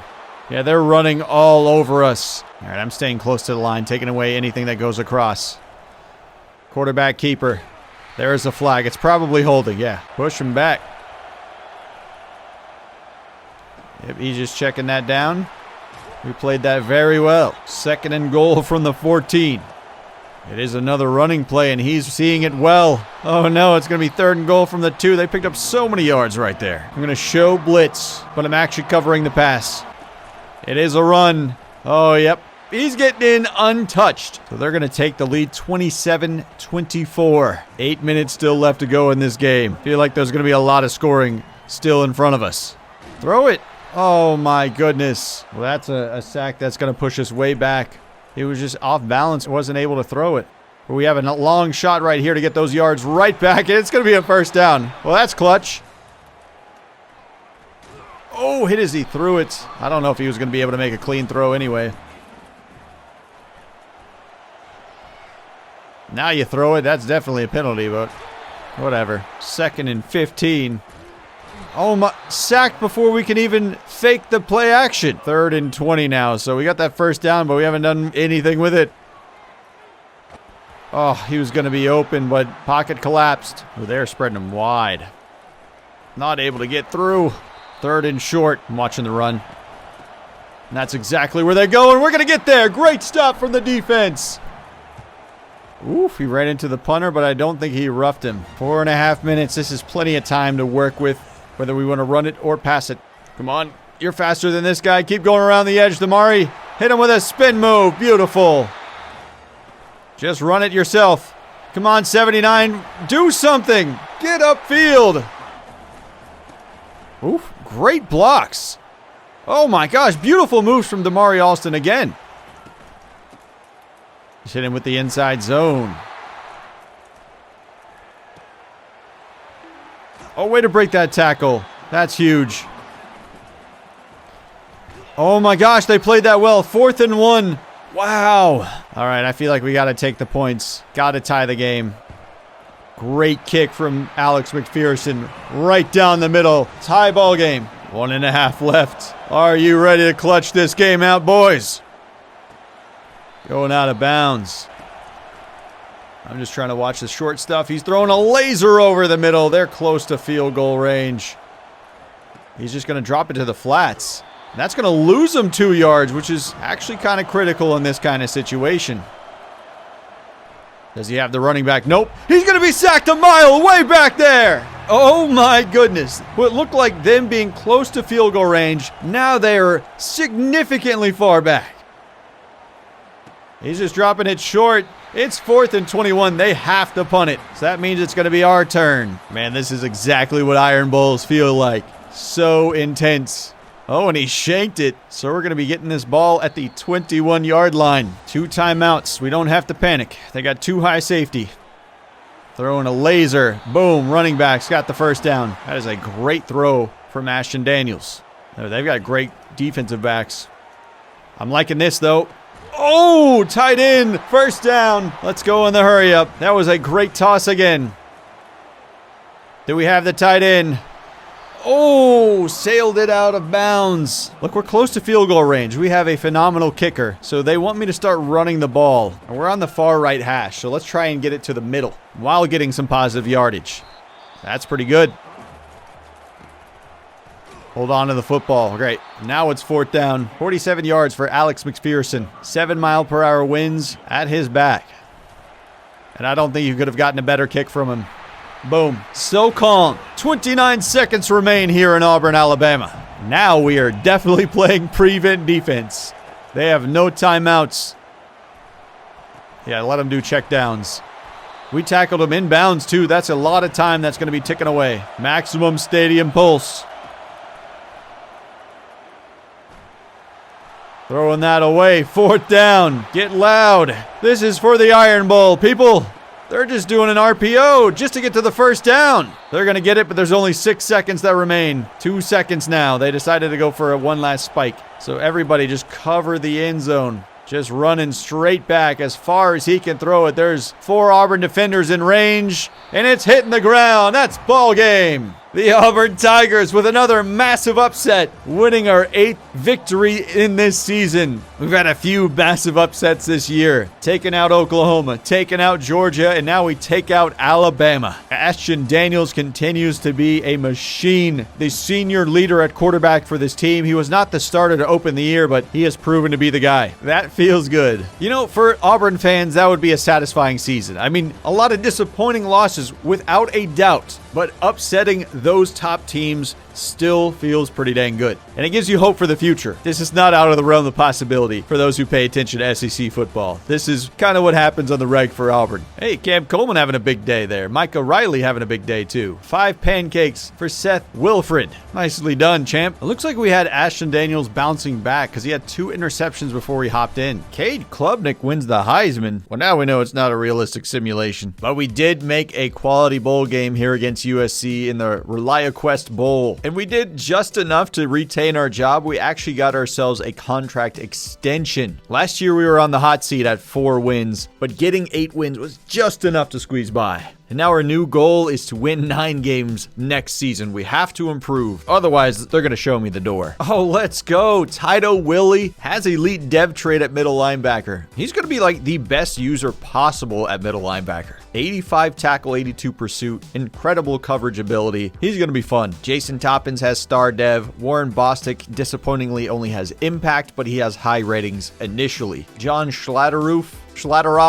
I'm never going to be able to pronounce his name correctly. He only has impact. James Smoot has star. Impact for Trevor Ames. Justin Lyles has impact. Very thin recruiting class so far. Still time left here in the offseason. So hopefully we can clean it up either in the transfer portal or get a lot of these 3 stars at the buzzer. It was Texas A&M versus Oklahoma in the SEC championship game, and it looks like the Aggies continued their win streak. They're now 11-2. Yep, they won 30-17 over Oklahoma. I mean, they kicked our butts, and we beat Oklahoma. So it makes sense. I guess in this world, Connor Weigman is just amazing. Him to Noah Thomas seems to be a strong connection. And they got a bye in the college football playoff. Looks like Georgia also made it. But that is it for the SEC teams. Only 2 making it in. We definitely disappointed Bama's hopes of making it. Old Dominion sneaking in there, though. That's cool for them. Probably going to get cooked. They would have to go through a gauntlet. Ooh, Alex McPherson, best kicker in college football. I tried to tell you guys. He's incredible. I'm going to keep my coordinators this time around. I am getting offers to move, but this is the Auburn rebuild. Why would we leave? USC is a perfect matchup for us in this bowl game. We do not have a single 90 overall player. How's USC looking? Oh, they got 3 of them. Zachariah Branch, yeah, he's got that platinum shifty ability. Miller Moss with 99 agility. He's a potential NFL quarterback, so I believe it. Incredibly accurate at all 3 levels. And he's got great throw under pressure. This is going to be a tough battle for us. I know we're not playing for the big time in this game, but these bowl games can build a lot of momentum going into the next season. And it can really help you with that final push in recruiting. So I find these games to be pretty important. And we got a 2-game win streak. You can also be getting some XP boost for our offensive linemen due to our coach abilities. Many reasons why I want to get this win today. But we've never started these games off hot. It's usually pretty slow going for us, but we are the first team to score. And by halftime, it's still,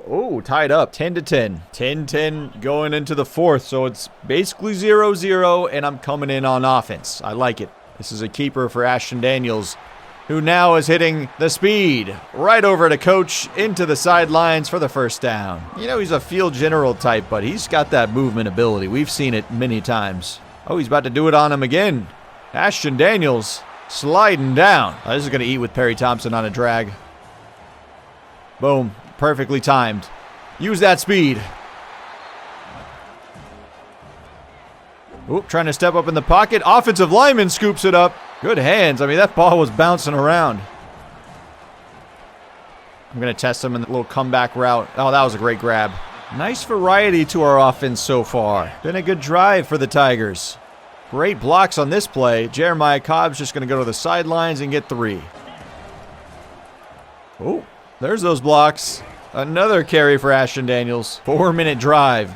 Good blocks. Cobb's turning it upfield, and Cobb's got a touchdown. War Eagle. What a strong drive to start this 4th quarter. I mean, the Alex McPherson kicking experience is so beautiful. It's the easiest kicking gameplay I've ever had to do. Oh, how did he fit that pass in there? That is great accuracy. Yeah, Miller Moss is going to dime us up. I feel like this is going to be a high-scoring 4th quarter. Simulation might be different, but when we're on the field, he's going to be tough to stop. Oof, in rhythm, that tight end is fast. Oop, screen pass, and they run it to perfection.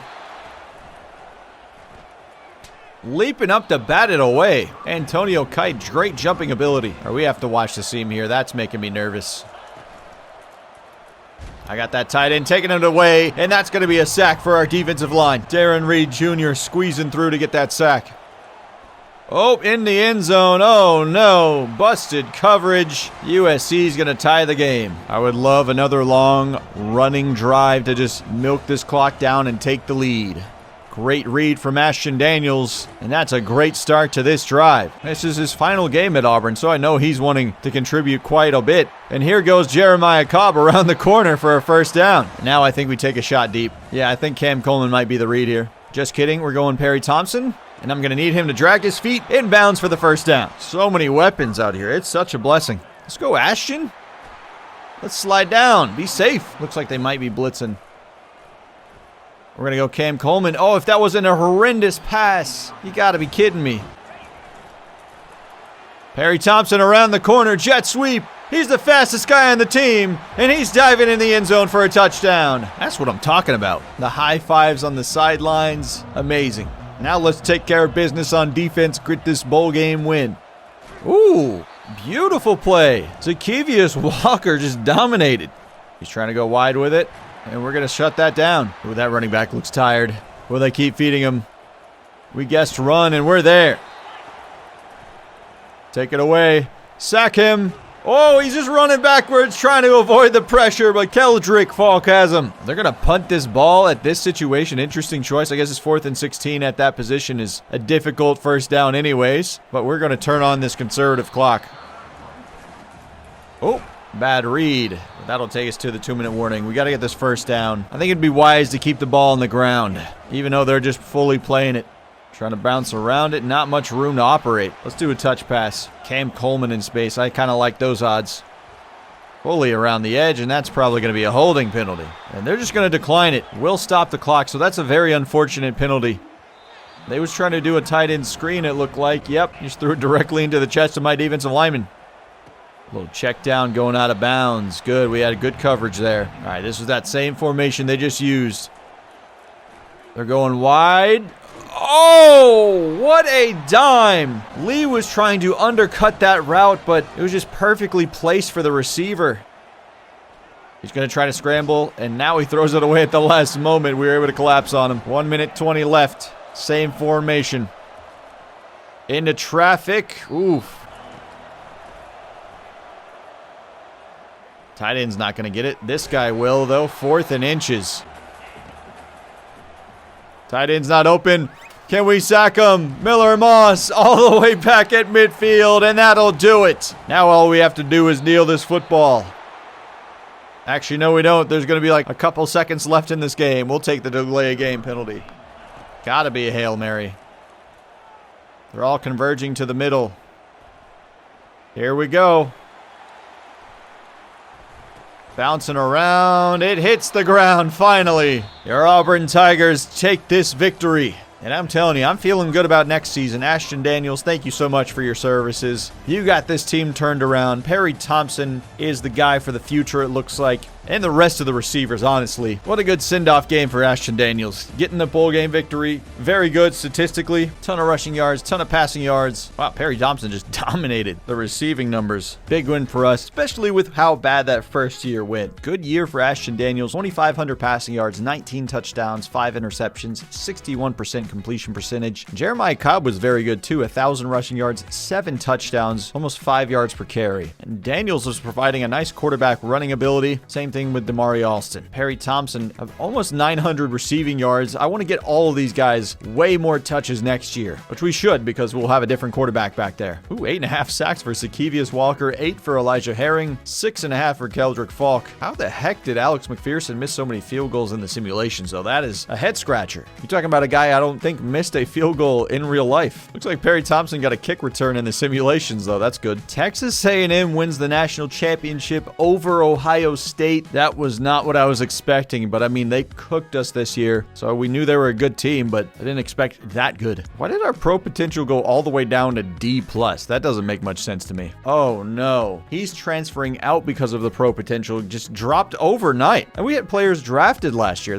I don't understand how that happened. Walker White is transferring because of play style. I get that. Woodyard is transferring because of play style. Oh man, we got to get Cam Coleman back. He's 88 overall. We're going to try to persuade him, but there's a low chance here. And that failed. My goodness. What the heck happened? We'll try to get Woodyard back. Hey, that's a success, though. Losing Cam Coleman. Damn. I mean, Perry Thompson stepped up to be our main guy, but still. I thought he was going to be a key piece for the long haul. I mean, we'll try for Walker White, but I don't think... Yeah, I mean, we've got other guys to replace him. Got Fitzsimmons back. It's all based on projected draft picks, I guess. We're just too young, so we got to hit this transfer portal. Probably look for some guys who are ready to just get into the NFL ASAP. Thankfully, we got coaches who are able to recruit at a high level. Ooh, it looks like we dropped a prestige level down to 3.5. Ooh, huge host of 4 stars we can chase after. All of these 4-stars are usually quite good. And we're like top 5 on all these boards too. 3 of them transferring from South Carolina, 2 from Kentucky, 1 from Vanderbilt. And we had no one drafted this year. I guess that's what did it to us. Just killed it right in the middle. It was a down year. This is one offseason I really wish I had those recruiters back.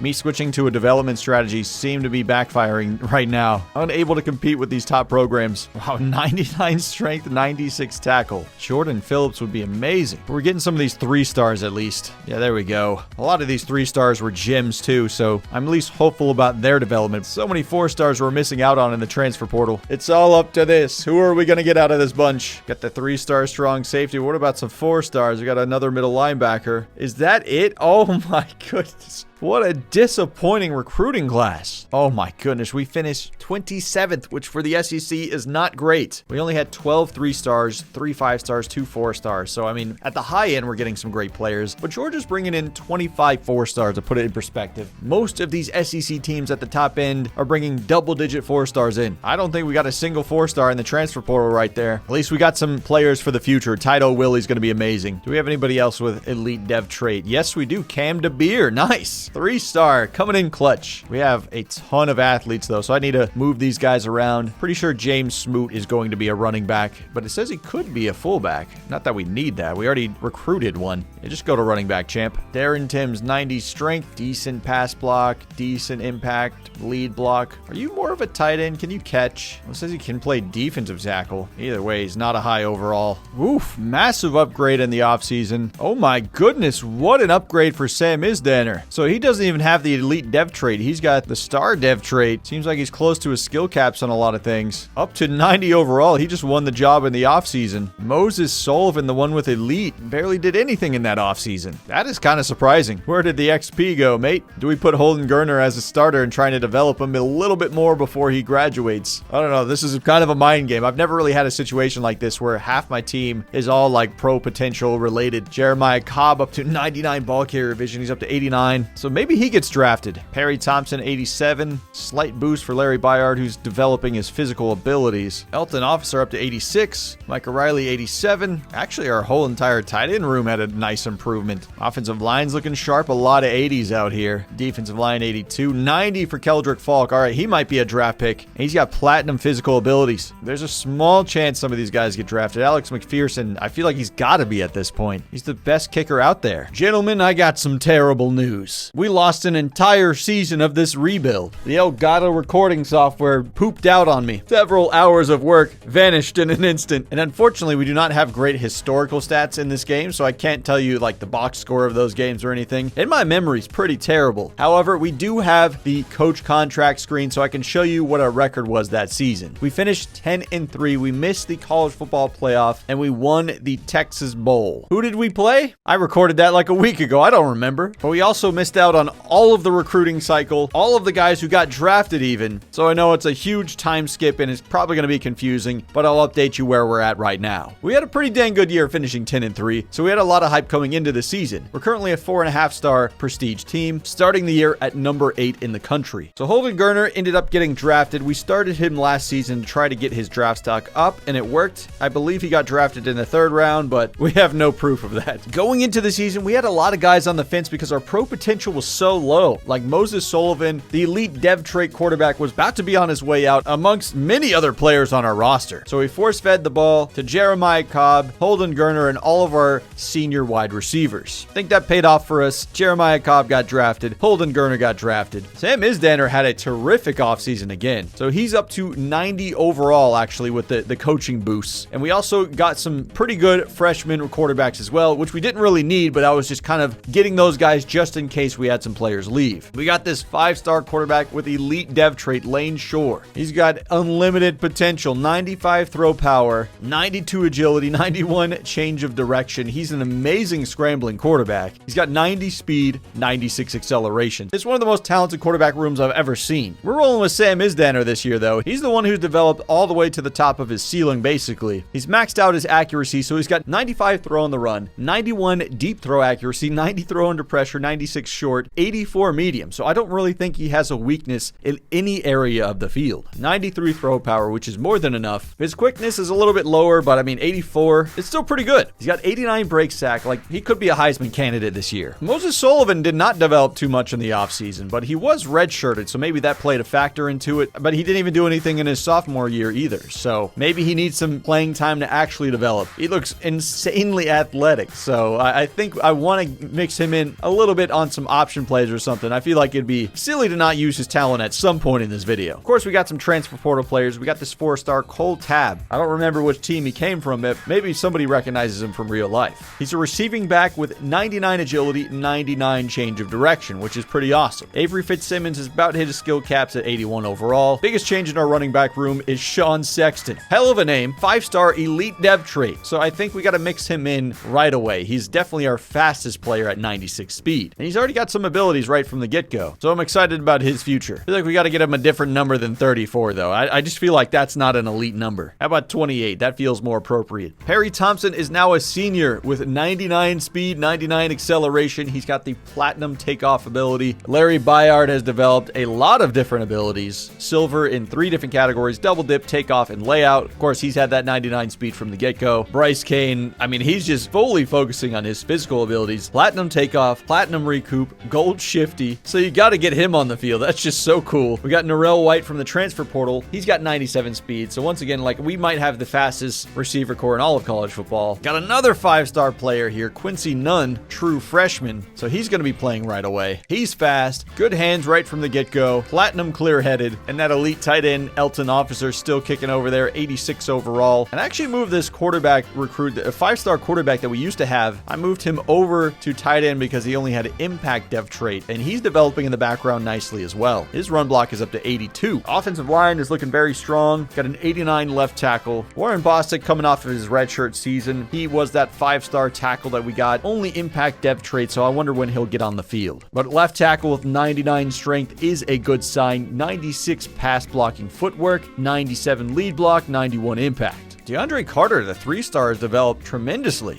He's up to 90 overall. Probably our best offensive lineman. Braden Joyner, center, is 89 overall. 92 overall right guard, my mistake. This is all homegrown talent. They've just stuck around. And then Jason Toppins, redshirt freshman. He's the other 5-star tackle that we got. He's up to 90 overall. We have a lot of young players at defensive end. Damaris Williams is the veteran presence that we need over there. Because the right ends, it's all young players. But Cam DeBeer has elite dev trait. He's a 3-star player. Hopefully he can hit his ceiling. Deron Reed has developed platinum physical abilities. He's 90 overall at defensive tackle. And he's still got plenty of room to develop. DeMarcus Riddick, 86 overall outside linebacker. Tito Willie is going to be the best linebacker in college football here soon. 5-star elite dev trait, platinum winning time, platinum house call. Need him to develop his other abilities. But as far as a coverage linebacker, he's incredible. DJ Barber, 86 overall, but we're kind of thin at right outside linebacker. Don't have too many corners on roster either, but we can rotate in some safeties, and all these guys are pretty talented. Corey Hart is a 5-star coming into this room, but only impact dev trait. Joe Phillips got platinum blow up now, gold wrap up. And Caleb Harris has platinum house call, silver aftershock, and bronze blow up. Towns Magoo has platinum field flip now. 99 kick power for him, so we've had a good kicking unit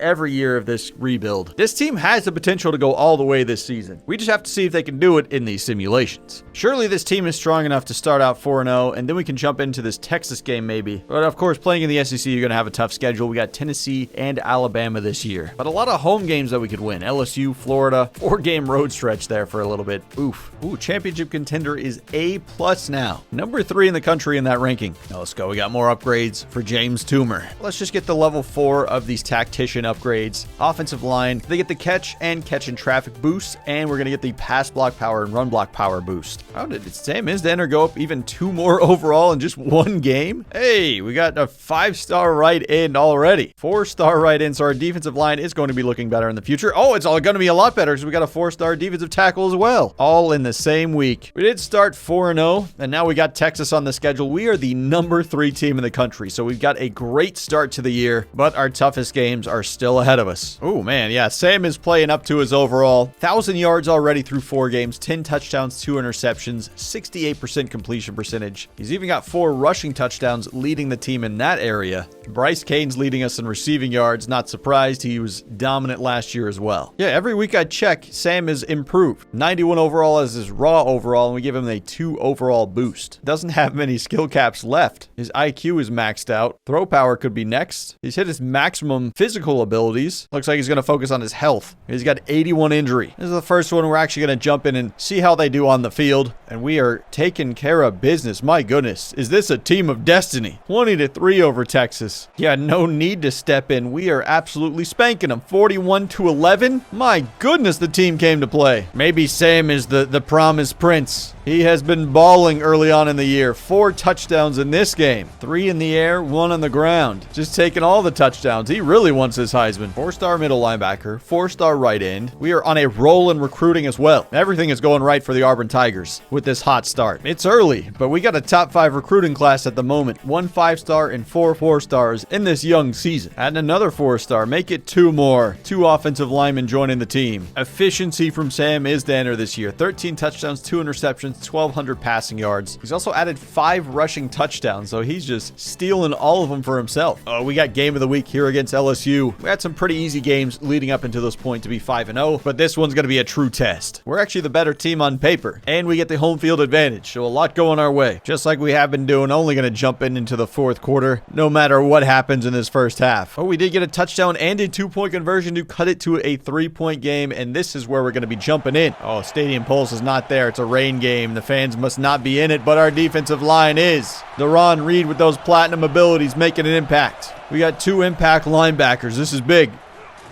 We're shutting down their little jet sweep attack. Now the stadium is here. Jordan Harris rocking. And we're going to sack him. No time to throw. Deron Reed again. This is going to be my first-hand experience with Sam Isdaner. Let's see how he is. He's going to keep this one himself. He's actually got some nice movement ability. Sean Sexton in the game. We're going to give him the rock. Great block from this offensive line, and that's going to be a first down. Then we got Perry Thompson. Oh, what a grab in traffic. Sam Isdaner put it right on the money, too. Yeah, we're a high-powered offense now. Almost the entire offensive line is an impact player. You got impact receivers, impact running backs. Definitely an impact QB now. Ooh, trying to hit him with a spin move. Can he beat him with his speed? Ooh, off the mark. Ooh, low pass, but that's all good for Bryce Cain, because look at this. In open space, he is deadly. Touchdown Tigers. Look at that spin move, man. I feel like we have a receiver for every type of situation you could ever want. Oh, we'll just take the 1 to make it a 4-point game. Bobby's having fun in the student section. Oh, he just gave him the lane for free, but Deron Reed is just dominating this game. It's going to be another run. Cannot close the hole. Oh, completely missed the tackle. What's new? It's a late play action. Oh my goodness, he waited until the very last moment to pull that ball and launch it deep. What a play from LSU. I thought we were going to sack him too. He stood strong in the pocket. So LSU takes the lead with 9 minutes left. Bryce Cain returning it.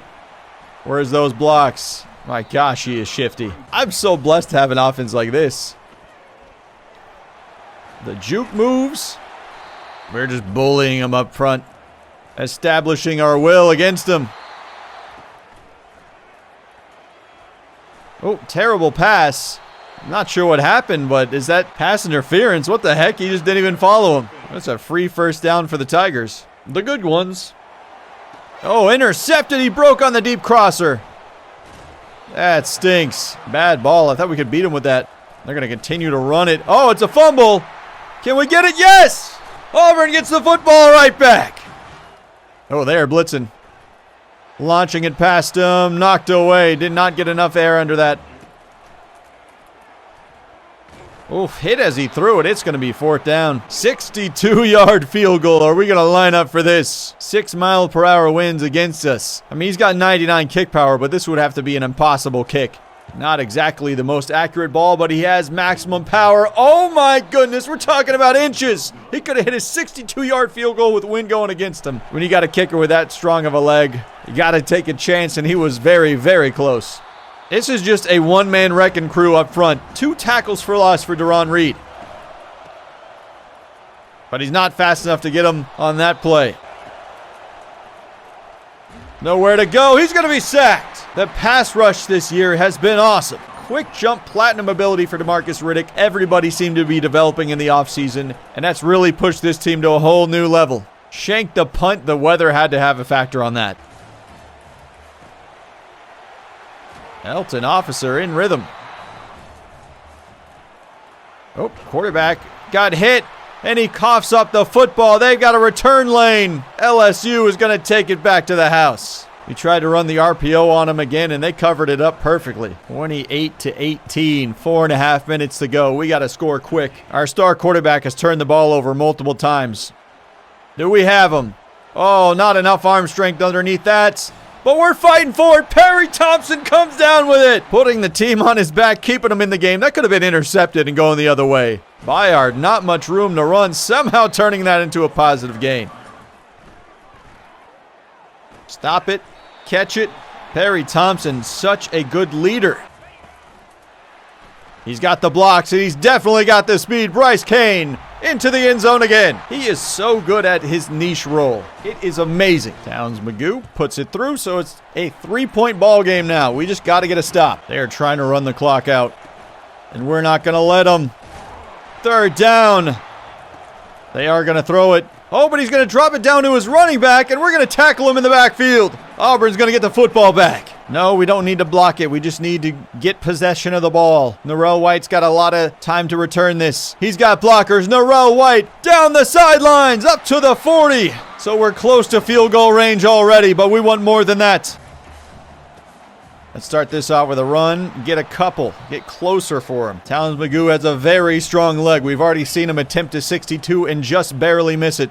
Sean Sexton breaks a tackle on the outside, and he's got a 1st down. Still 1 timeout in our pocket. Oh, Sean Sexton sneaking through. Again, he's up there. Oh, that guy's offsides. Oh, he's able to get there. We got a blocker, breaking a tackle, Sean Sexton, touchdown! Don't even need a field goal. We'll just go ahead and take the lead with 11 seconds left. Going in the hurry up, running the football with an elite 5-star running back. We will take it all day. Look at that, in the clutch, breaking the tackle, getting to the end zone, diving, giving a show for the home crowd. Important extra point because it gives us a 4-point lead. So they have to get a touchdown if they want to beat us now. This play way back. Not worried about the little dump-off passes. Yeah, he's just going to go out of bounds with 5 seconds left. They're trying to get in better position to launch this deep. Oh, he's not even going to get a chance to throw it away. Good pressure from the D-line, and we get ourselves a comeback victory here against LSU in Game of the Week. Some incredible plays in this one. But I do think we really have a strong team that could go the distance this year. I feel good about it. This Perry Thompson catch was probably one of the most pivotal of the entire game. Look at it. He had to step in front of this corner to make this catch. It was so close to being intercepted. But he just snags it one-handed while fighting off the defender. That is amazing. He's not even looking at the ball. He's like, get off of me. Oh, he was able to almost retain possession of that. If there was not another defender there, he would have scored. That is amazing. I don't know if it's his name or how he looks, but Sean Sexton has aura, and let's witness it right here on this game-winning touchdown. Following his blocker, shout out to the fullback. Breaking the tackle, shout out to the tight end blocking on the corner, diving in. You love to see it. Celebrating. The fans love it. Doing a little dance for him. Sexton almost a 300-yard passing game. We threw the only interception for him. Sorry, mate. Sexton grabbing the only rushing touchdown for our team. He was awesome in that final push. Perry Thompson was definitely awesome in this game. 155 receiving yards, 1 touchdown. Bryce Kane also got 2 touchdowns as well. Boom. 5-star left tackle. Rashad, I can't even pronounce his name. Aviles? Another 5-star center. We're about to have an entire 5-star offensive line. We got a 5-star corner coming in. in. 2 5-star corners, actually. We have built an absolute unit of a recruiting class this year. This might be one of the best I've ever had. More tactician upgrades for us. We're going to go on linebackers and defensive line now. Well, we got game of the week again. We got number 14 Florida coming to town. So another high-ranked opponent in Auburn. This one's a beautiful day. Well, we have a better starting point in the fourth quarter this time. We were down 3 last time, so it wasn't horrendous. It would be nice to go in with a lead. It's going to be a 1-point game, and we're starting on offense. No room for Sexton. Great block for the tight end. It's going to be 4th and 1. I think we line the boys up and go for it. We won with I formation against LSU. Let's see if we can pick up this first down against Florida. Sneaking through, following them well. Sean Sexton still on his feet. I told you this man has aura. Something about him. Hit him in stride. Perry Thompson. A lightning bolt. Running by everybody, touchdown. If you can establish the run out of the I form, we got some deadly receivers deep. Jet sweep attack. They can't get around our defensive linemen. Got the middle covered up, trying to take out the QB, and it's going to be 4th down. And they're too scared to go for it. Ooh, almost blocked. Darrell White's got a lot of speed for you guys. He's around the corner. Just one man to beat. It is the punter. Why did I spin? I don't know. That could have been a punt return. Wasted opportunity. Martin Ali. End zone. Fighting for it. Former QB. I forgot to put gloves on him. He looks a little goofy without them on. Oh well, we ride. Give the QB a carry. Let the running back block for him. And Sam Isdaner is going to get to the end zone. War Eagle. Intercepted. We played Tampa 2 perfectly for this situation. And Scott's just going to walk it into the end zone. Well, I thought we were going to have a close one with Florida because they're the number 14th ranked team in the country. But the Auburn Tigers are just whipping them here in the fourth quarter. Ooh, another dangerous pass. No safety help. Oh, my goodness. He's going to score. Well, our Tampa 2 got beat that time. Oh, we had a guy streaking down the sidelines. Oh, he is so open. Bryce Kane jumping up to catch it. If it was placed better, he would have been scoring. Over the middle. Oh, dime. This is to that former QB.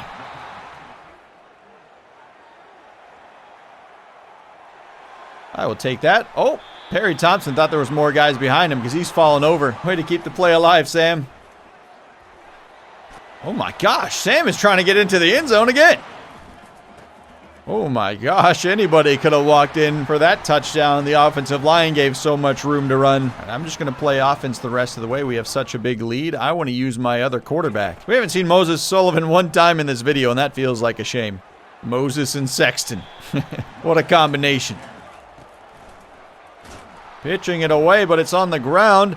Tab picks it up. Trucking him down. It's going to be 4th and 1. Oh, Moses has a lane.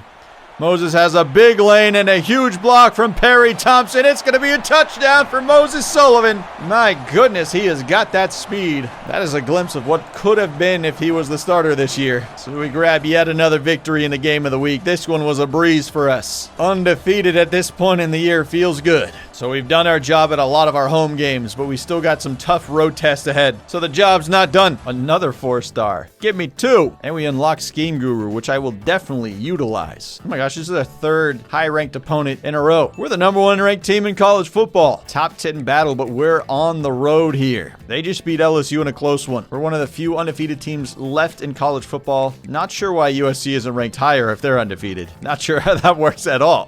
Isdaner's on the Heisman Trophy watch. Number 4 on the list. I don't know if his statistics are crazy, but I guess if you're the quarterback on the number 1 team in the country, you're always going to get a look. 17 touchdowns, 2,000 yards, 3 interceptions, 6 rushing touchdowns. Perry Thompson, Bryce Kane, Larry Byard. Awesome combination of receivers. Our offensive line is tremendous. Yeah, Auburn's number 3 recruiting class. I mean, Miami and Oregon have done such a tremendous job. They have 19 players already. I don't know how I can compete with that, but 13 at this point in the year feels good for me. 5 5 stars, 8 4 stars. And we're not done yet. What a stretch this has been. 3 game of the weeks in a row. That is some brand exposure if I've ever seen it. And playing in Knoxville is never easy. The Tennessee fans always seem to pack out the stadium, and Neyland Stadium seems to be one of the loudest in the country. So this is not only a good team we're playing against, but it is a very difficult environment to go into and try and win. Let's hopefully this isn't too difficult to come back from here in the 4th. That could be nice to even have a lead here, but I highly doubt it. We're keeping it close right now through 1/2, though. Yep, at the start of the 4th, we're gridlocked at 10. He's going to launch it to the sidelines, trying to go for the corner route, but he put too much air under it, and it's going out of bounds. Oh, gosh, I forgot they do this, like, very spread-out offense. Creates huge running lanes, and if you do not respect those receivers, they can kill you over the top, but it's 4th and 7. Their kicker is so bad, he only has 69 kick power. They're going to be punting it from the 38-yard line here. And they're going to pin us at the 2-yard line, so it pays off for them, but 15th toughest place to play in all of college football at the moment. We're going to hand it off to Sean Sexton, leaping over the pile, giving us some breathing room. Nice pickup.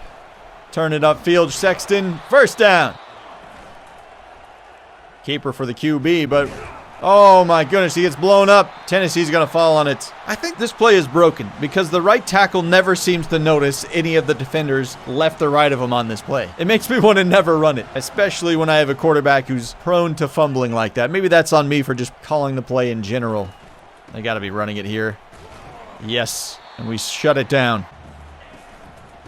Another run. We got good linebackers. That's going to be too easy for us.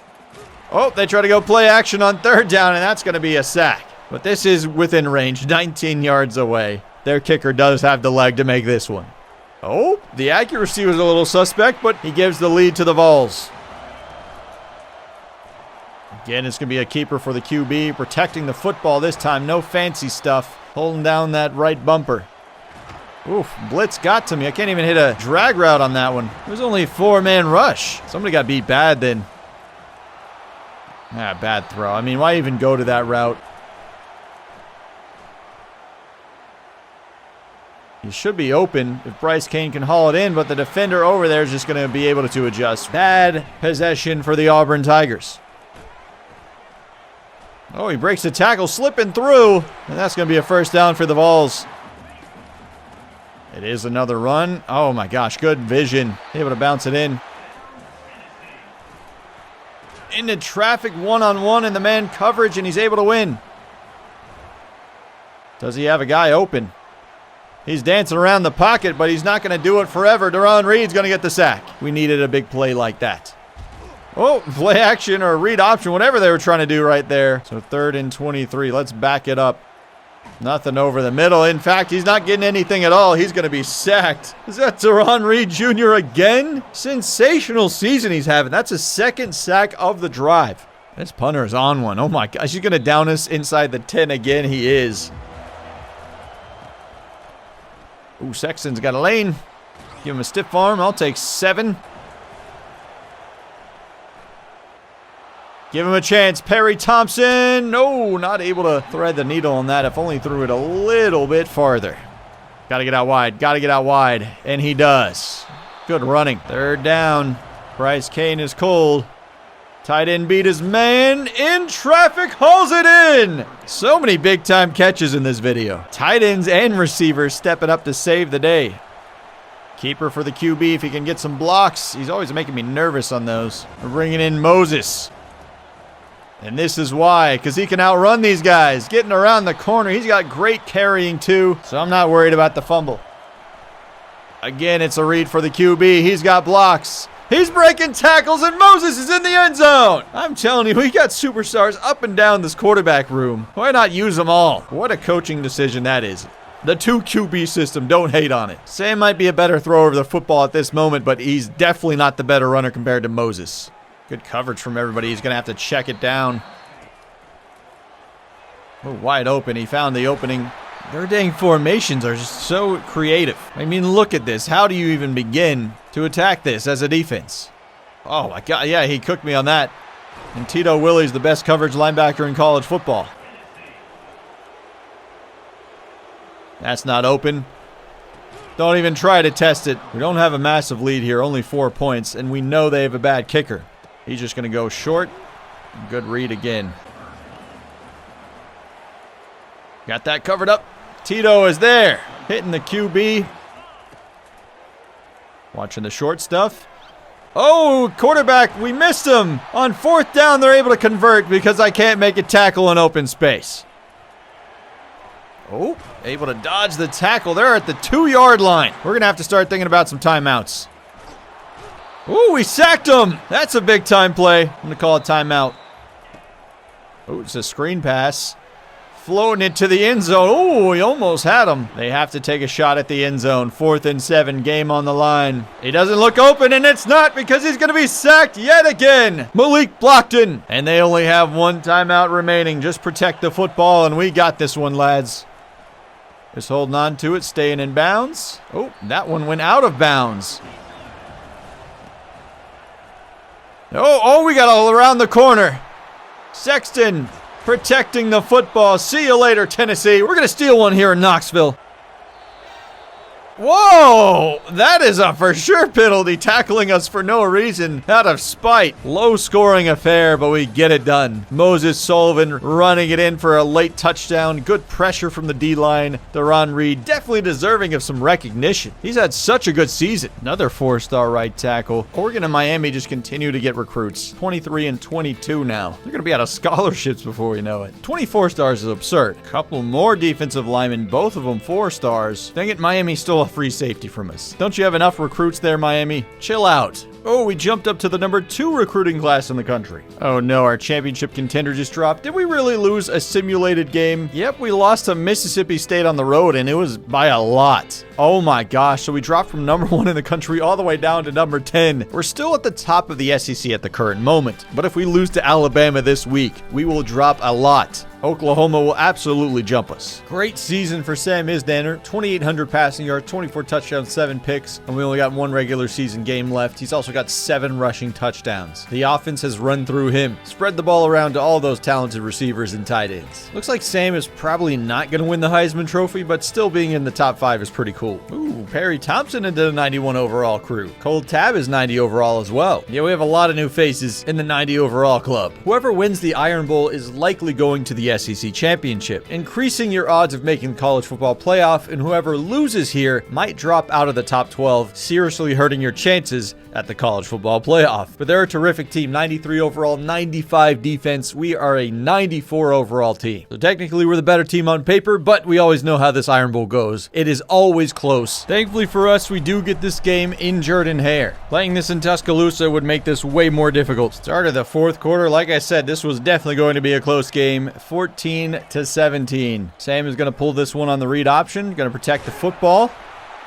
And he won't fumble it here. Well, they're playing close to the line. Let's block that running back. Oh yeah, Perry Thompson wins.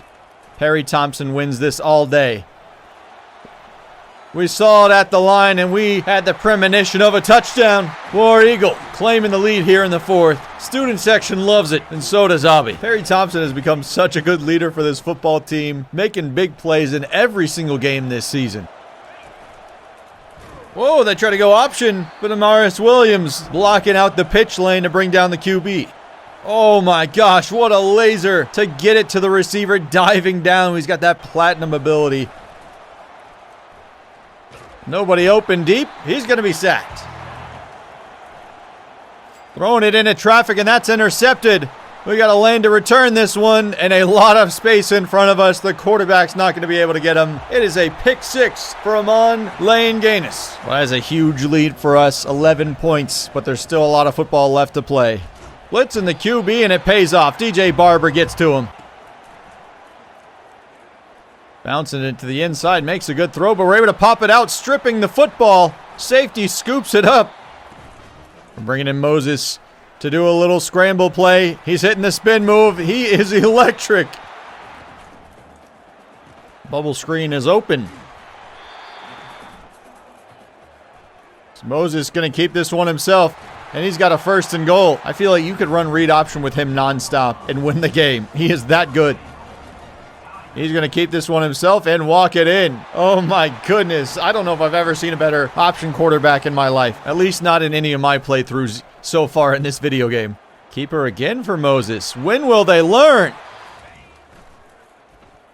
Pitching it away, and that's hitting the ground and going way out of bounds. We got him deep. Bayard, end zone. Hauls it in. Another deep shot for Sam Isdaner. We are diming up Alabama. They cannot contain our speedy wide receivers. Just leaving the lane open for Bryce Kane, who is still on his feet. Open lane for Moses. He's going to get to the end zone yet again. And that is the dagger. Auburn's going to win this Iron Bowl and book our ticket to the college football playoff. Big win for us. I don't think we allowed them to score at all in our comeback there at the end. Perry Thompson, 2 catches, 2 touchdowns. That's efficiency. 2 interceptions for Sam today. That's going to hurt his Heisman chances. And Moses Sullivan is now taking his rushing touchdowns. How can we take it away from him? He's this good. Just like we predicted, we won the game against Alabama, so we're going to be going to the SEC championship game. I feel pretty confident that we're going to make the college football playoff no matter what. Winning this game would give us a first-round bye, which would go a long way for our chances to win it all. Let's do it for Aubie and all the Auburn faithful. Oh, Oklahoma takes a big early lead, but we're crawling our way back, and we've closing the gap. It's a 3-point game at halftime. 3-point game start of the 4th quarter too, which is where we jump in. They run this very wide offense as well, which is kind of my kryptonite in this game. They take space so easily. Can't seem to stop this running back, Caleb Hicks. They're going to run it on 3rd down too, and they're going to continue pounding the rock. Quarterback's going to keep it out in open space, and he's got a 1st and goal. Well, they got DJ Lagway, who's at Florida in real life. DJ Lagway was the #1 recruit in his class, I think. So I imagine he's pretty good at this point in the simulation. He's going wide with it out of the Wildcat, and they're going to score. Gotta have him on this. Oh, what a catch. The former QB. Martin Ali, so tall, so quick. We're going to have to scramble with Sam.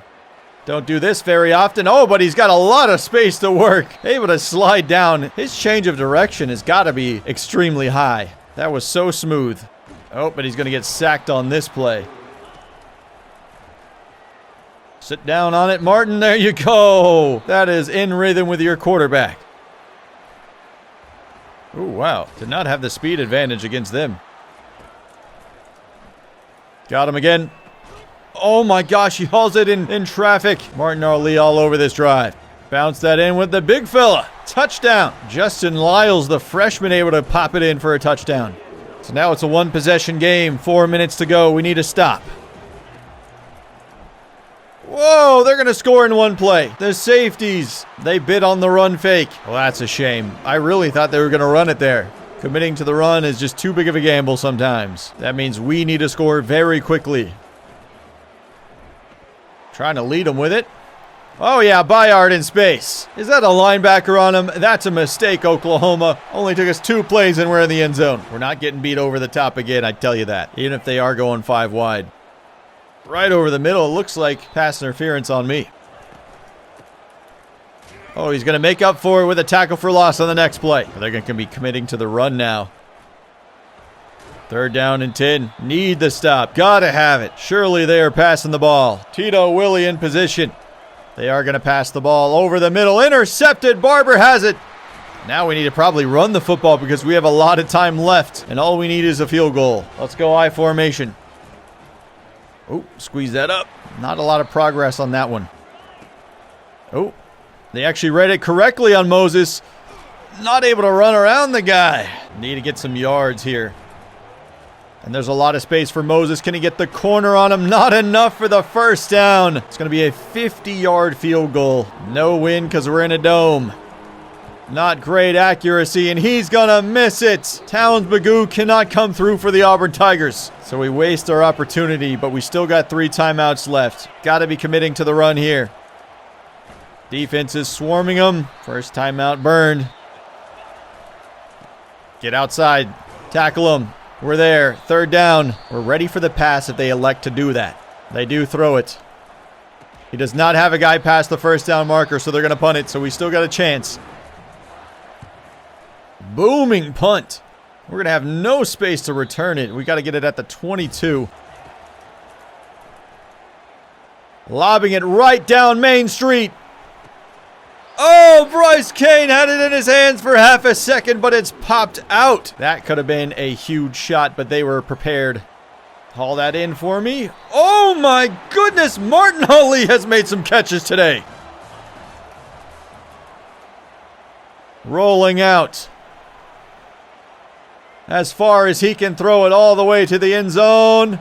Oh, 50-50 ball. Quincy Nunn, the true freshman, is out on the field. Send him on a corner route. Oh, the pressure's coming. Able to escape it. He's got a man downfield. Nobody's on the tight end. Elton Officer's going to go out of bounds. Way to keep that play alive. All right, now we are in field goal range. Going over the middle. Martin Hawley again. Man, he has been dominant. No timeouts. We got to be careful. We're going to run the ball. 29 seconds. Back of the end zone. Martin Hawley again. Touchdown. Just seconds to go in this game. The former quarterback. What a switch to the tight end position. 5-star QB. We just said, you know what? Go play tight end. We're just too talented at that position. And my goodness, he has stepped into that role beautifully. 16 seconds to go in this game. That is clutch from Sam Isdaner. They have to get a touchdown, so I'm just playing prevent defense. I will take away the running back. He's going to drop it really quickly. Gives him a little bit more space. Throws it quickly again. Tight end's got a block. Now they're making great time. This is actually pretty bad. Now we're going normal defense. Got to shade over. They've got 3 wide receivers on this side. He just launches that out of the back of the end zone. There is 1 second remaining, folks. Just cover the end zone. I'll try to watch the underneath stuff. Oh, and that's going to be intercepted. Tito Willie, he's going to go down, sealing the game for the Tigers. We bent a lot there, but we did not break. But the Sooners wagon certainly did. Auburn takes this one. We're going to win the SEC, and we're going to get a playoff bye in the college football playoff. Sam Isdaner, man, I had no idea he would be as good as he became. 500 passing yards, 6 touchdowns in the SEC championship game, and he's still got more games to play in front of him. Surely he gets drafted after this year, after the performances he's put up.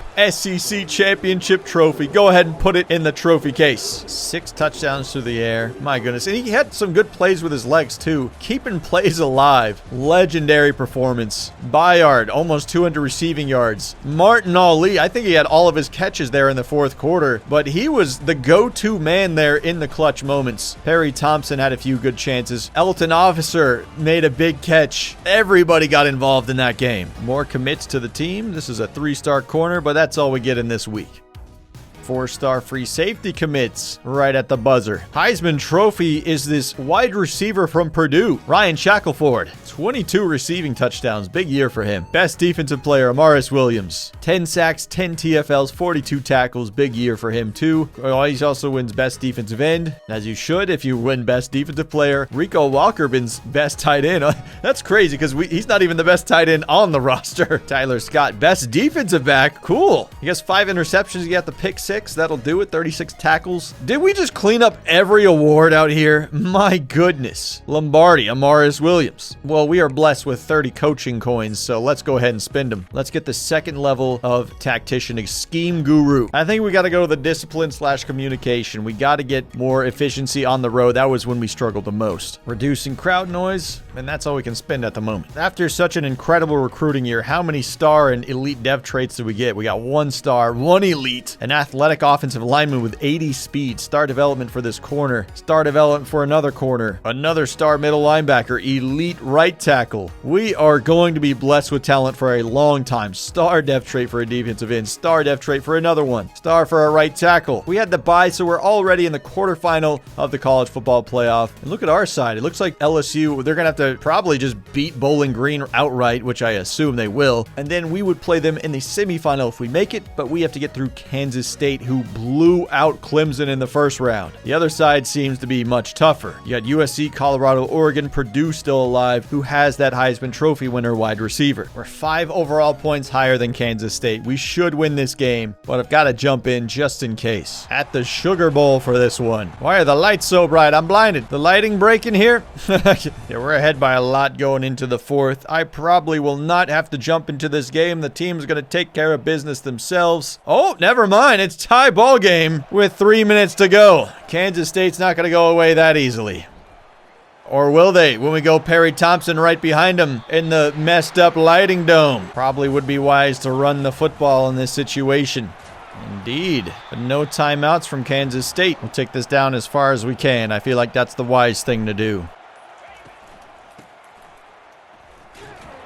Now they're calling timeouts. I knew they would eventually. Oh, broken tackle, but we're not going to get it. Second timeout gone for Kansas State. We'll take the field goal. You missed a big one in the SEC championship, but you make this one. A little chip shot at a weird angle. Yeah, the lighting just seems to got inverse or something. This doesn't seem intended. He's going to be sacked on the first play, and they can't afford to burn a timeout at all. He's going to try to scramble it himself. When he slides down for the first, their last timeout is gone. After getting the first down, that seems to be a very strange decision when you could have just got up there and spiked it or something. But they're going to get another first down on a big toss. They spike it, 39 seconds. Throwing it, and he gets it. Again, he finds his man. They're going to spike it with 31 seconds. And they're going to be running the football. Interesting. Are they just playing for the field goal? He doesn't have him. He's going to throw it away with 13 seconds. Yep, they're going to have to try and kick the field goal. Oh, their kicker only has 69 kick power. That's not the type of kicker you want in this situation. It is up. He's going to get it with 10 seconds. Let's see if our speedy wide receivers can get past him. It looks like it's going to be Perry Thompson. It looks like it will be. Yep. Walk-off touchdown. Tigers moving on to the semifinals. I was not even fazed because we just have so much talent at the wide receiver position. Even Sam was not even fazed. Beautiful ball, no pressure on him at all. Almost 5 yards of separation for Perry Thompson to walk that in. But Sam is Mr. Clutch. He's proven it time and time again this season. Now please get me out of this blindingly light dome. Interesting. So we got number 1 versus number 2 at this stage of the college football playoff. And against LSU, who we had a very close game with in the regular season. Interesting to see them again. And on the other side, it looks like it's going to be former Pac-12 teams, USC, Oregon, going against each other. This is a fun Final Four. Perry Thompson has improved a lot. I mean, we've seen it on the field. He's been tremendous. Not much time left in his college career, but I don't know what else he has to prove. 93 overall. He's got some great physical abilities, maximum speed, great hands, great route running. The LSU Auburn rematch. Now we have decent lighting again. Let's go. We've struck first. Don't feel like LSU's going to give it to us that easily, though. Have to imagine this is going to be a close game. Ooh, we got a 17-point lead, actually. We're jumping in with a 14-point lead. Run it, Moses. Martin Ali down the sidelines. Into the end zone, touchdown. Well, I think we actually got this game in the bag. Maybe I'll just keep playing offense. Oh, here goes Moses. He's got blocks. He's got LSU defenders behind him. He's up to the 1-yard line. Oh, yeah, just walk it in, Moses. Another touchdown. Oh, he got another one. Yep, that's it. That's all she wrote. LSU, you attempted, but at this stage, Auburn has really established themselves as the best team in college football. But we still have one game. We have to prove it. Moses gets player of the game after just having fun in the 4th quarter running around on the RPOs. We move on to the national championship. Who's it going to be in the championship game? USC. So number 1 versus number 4 for the Natty. Look at how many 90 overalls we have at this point in the year. Seems like everybody just started developing like crazy after such a good season. 89 overall team for USC. We're sitting at 91 overall at this point. Not sure why it's lower from the regular season, but whatever. I think because it's the Natty, we'll play an entire half. Still want to get some simulation in there. But this team has been dominant in the simulations as of late. USC gets the first points on the board. Oh, they get a touchdown as well. 10-0. We'll jump in now. 17-6 here in the 3rd quarter. 7 minutes to go in this one until we hit the 4th. Oh, it's a QB keeper, and he's taken off. That's Aiden Childs from Michigan State, I believe. He is 94 overall at this point. He was a Heisman finalist as well. Oh, what a truck. Amarian Peterson. Intercepted. Tito Willie. I don't even have to use a room for him to be an amazing coverage linebacker. Probably the best I've ever seen in this game. Get him. Dude, ever since we put Martin Ali as the starting tight end, our offense has exploded. Hit the running back. Oof, they read that beautifully. A little post slant combo. Getting underneath those zones. There's no way they're going to be able to keep up with this tight end. He's a mismatch wherever he is on the field. All right, they were prepared for it that time. I was just eyeing him the whole way, but Sam's just going to scramble for the first down. Back of the end zone, do we have him? Oh, he snags it. They say it's a touchdown right now. I wonder if they'll review it. Larry Byard was able to drag his foot, I hope. Yep, booth review is here. I couldn't tell. My first thought was that he didn't catch it. Seemed a little far out of bounds. Need a better angle than that, but they're actually going to keep it. Keeper for Sam, and he's going to get the 2-point conversion to make it a 3-point game. Trying to scramble it. Tito Willie again! Making him pay for a mistake by trying to throw it away at the last second. It's going to be a pick six for him. I'm telling you, he might be the best linebacker I've ever seen. At least in specifically coverage situations. He is so quick, so smart. Just unbelievable coverage. It's insane. Auburn has the lead here. Oh, but we doinked the extra point. That's a critical mistake. Surely they're going to run it after that mistake. They're too afraid. Tito Willie's still involved, tackling him. Whoa, left them wide open, lads. That's right, we did not expect them to go out super easily. Quarterback's keeping it, not fooled. Tito Willie, who else? He has his stamp all over this game. Taking that away. Oh, but what a catch from the receiver downfield. It's going to be a touchdown. Oh, blitz is coming after him. Oh, my goodness. They were not fooled by the play action even slightly. Do we have him? Oh, my goodness. Martin Ali. Having a tight end with speed like that is disgusting. Is it still weird that I didn't give him gloves? I don't know. Roll out this way. I mean, he's wide open. I didn't see him until the last moment. Sorry, Larry. You know I'm not the expert after all. Oh, scrambling into the pressure when I have open guys downfield. Oh, threw it off his back foot. We're lucky that's only tipped away.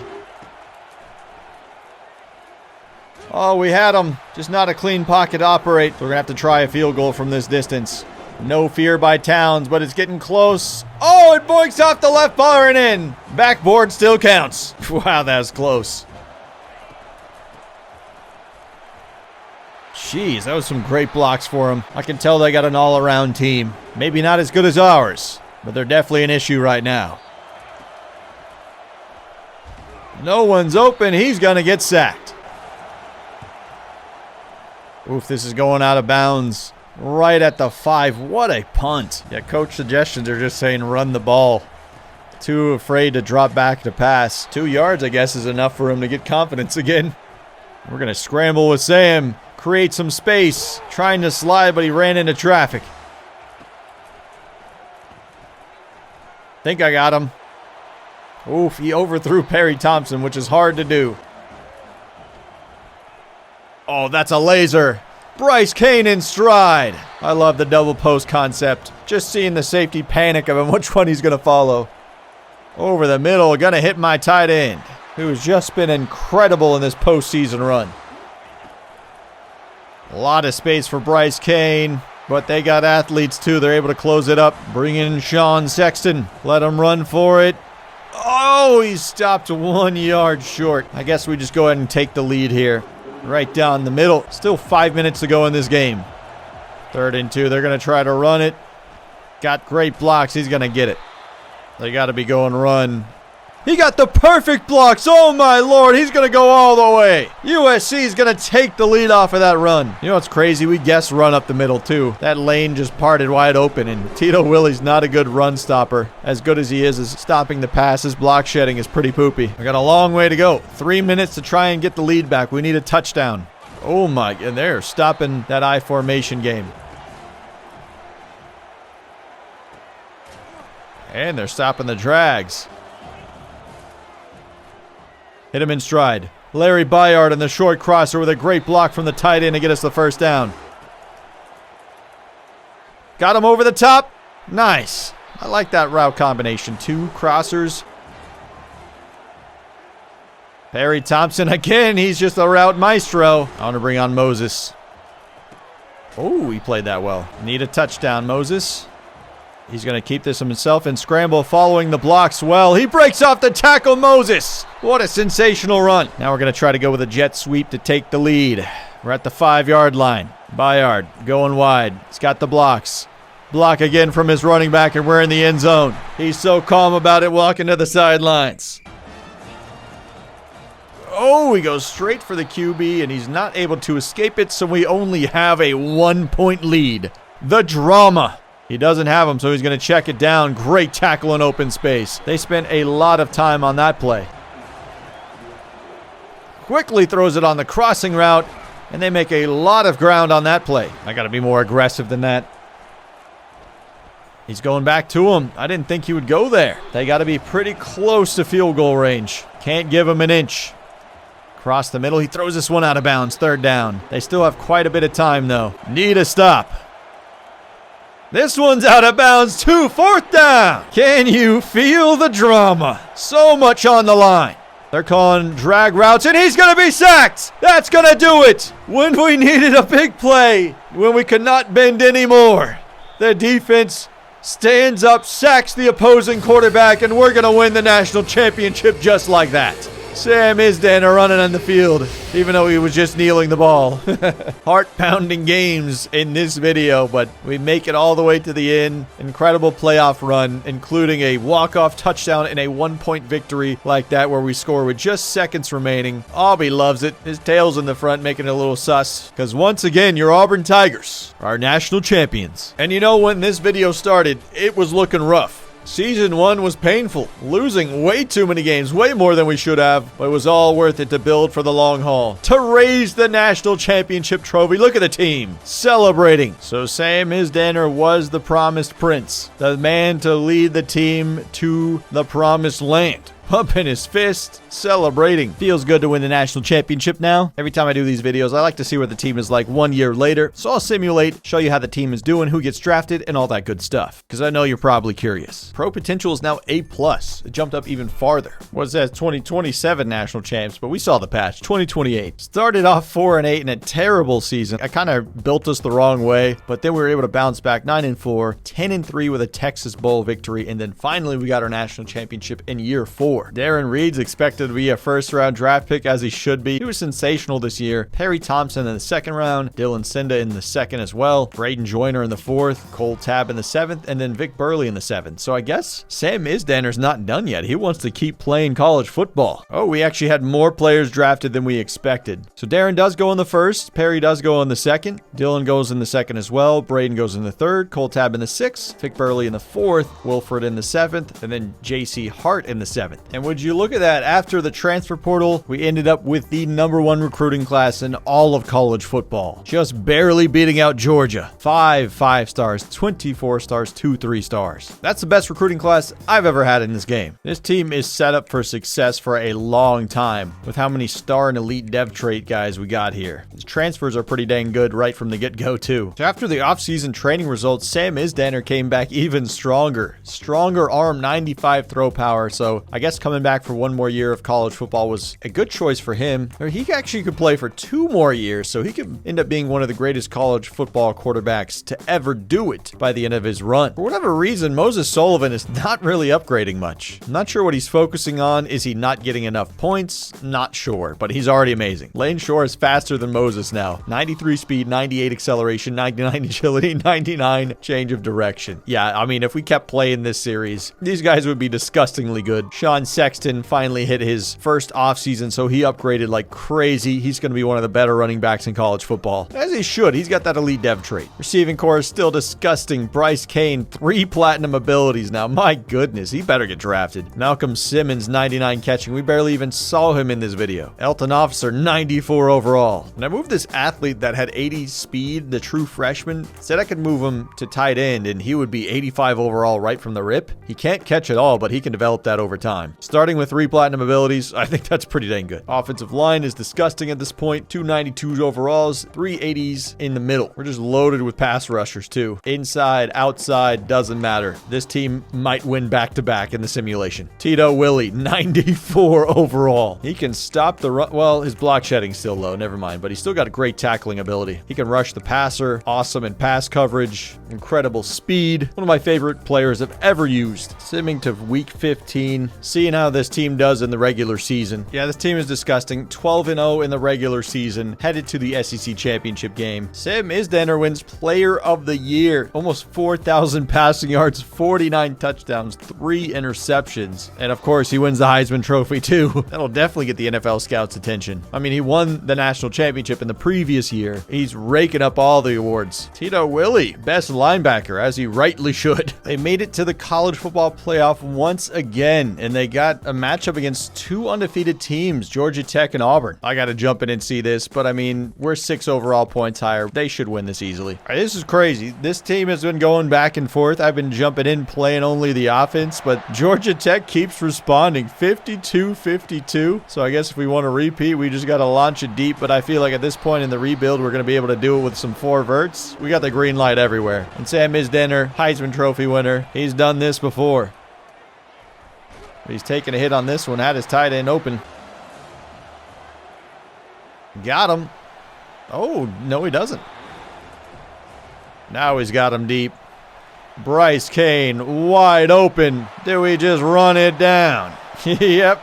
Into the end zone. What a bomb. Yeah, when you have this much speed, you don't really have to be creative as an offense. And with Sam Isdaner with a stronger arm, it's just easy. Georgia Tech's got 1 or 2 more chances to throw it to the end zone.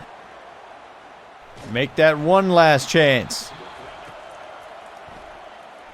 We're going to hit the QB. He won't even get an opportunity to throw it. So Auburn wins back-to-back national champs. They go completely undefeated. I only stepped in there for the final moments of this national championship game. So many late game touchdowns. They just make it look easy. Sam Isdaner, surely that man gets drafted now. Heisman Trophy, 2 national championships in 2 seasons starting. He should go to the league after that. 7 touchdown games, 620 passing yards. Back-to-back national champions for the first time in Auburn program history. Yeah, what a legend. Sam, without a doubt, is the best quarterback in college football. Platinum mobile Deadeye, 96 overall. Having a game like that. Bryce Kane, 301 receiving yards, 3 touchdowns. Larry Byard, 250 receiving yards, 3 touchdowns. Good Lord. I mean, if Sam's throwing for almost 5,000 yards, 60 touchdowns, that's one of the greatest quarterback seasons we've ever seen. James Smoot, almost 1,000 rushing yards. Sam also ran the ball in for 6 more touchdowns. Yeah, Byard had 1,700 receiving yards, 23 touchdowns, 108 catches. I told you he was one of my favorite receivers, so now he finally stepped up in the simulation. My goodness. Malcolm Simmons, 19 touchdowns, 1,200 receiving yards, 11 touchdowns for Bryce Kane, 4 interceptions for Tito Willie. Yeah, Bailey Zappi had 62 passing touchdowns in 2021. So Sam Isdaner was very, very close to breaking it. For the Auburn records, we rewrote the book. Larry Byard all over the place. Sam Isdaner. I didn't even realize Jeff Marichich had 15 sacks last year. Tito Willie became 99 overall at the end. Oh my goodness. Well, I guess that's with some of the coaching upgrades, but 96 naturally. Wow. Sam Isdaner. He became 96 overall too. Accuracy. Oh my goodness. 99 throw short, 99 throw on the run, 97 deep, 93 throw under pressure. Unbelievably good. Bryce Kane, 95. This team is unbelievably good. Interesting. Sean Sexton Jackson decided to leave because of playing style. Tito Willie is so good that he's not coming back. There's no way he's going to be a first-round draft pick. Probably a top 10 draft pick if I had to guess. Sam is projected to be a second-round pick. Interesting. I'm not going to tell him to come back. That man needs to get drafted after what he's done. What else does he need? But this is where we depart you. With the draft results, Bryce Kane goes in the first round, Tito Willie in the first round, Isdanner in the second, Elton Officer in the second, Amon Lane Gaines in the second, Barber in the third, Carter in the fourth, Byard in the fifth. That seems too low for him. That is a steal for somebody in the fifth. Malik Blockton in the fifth,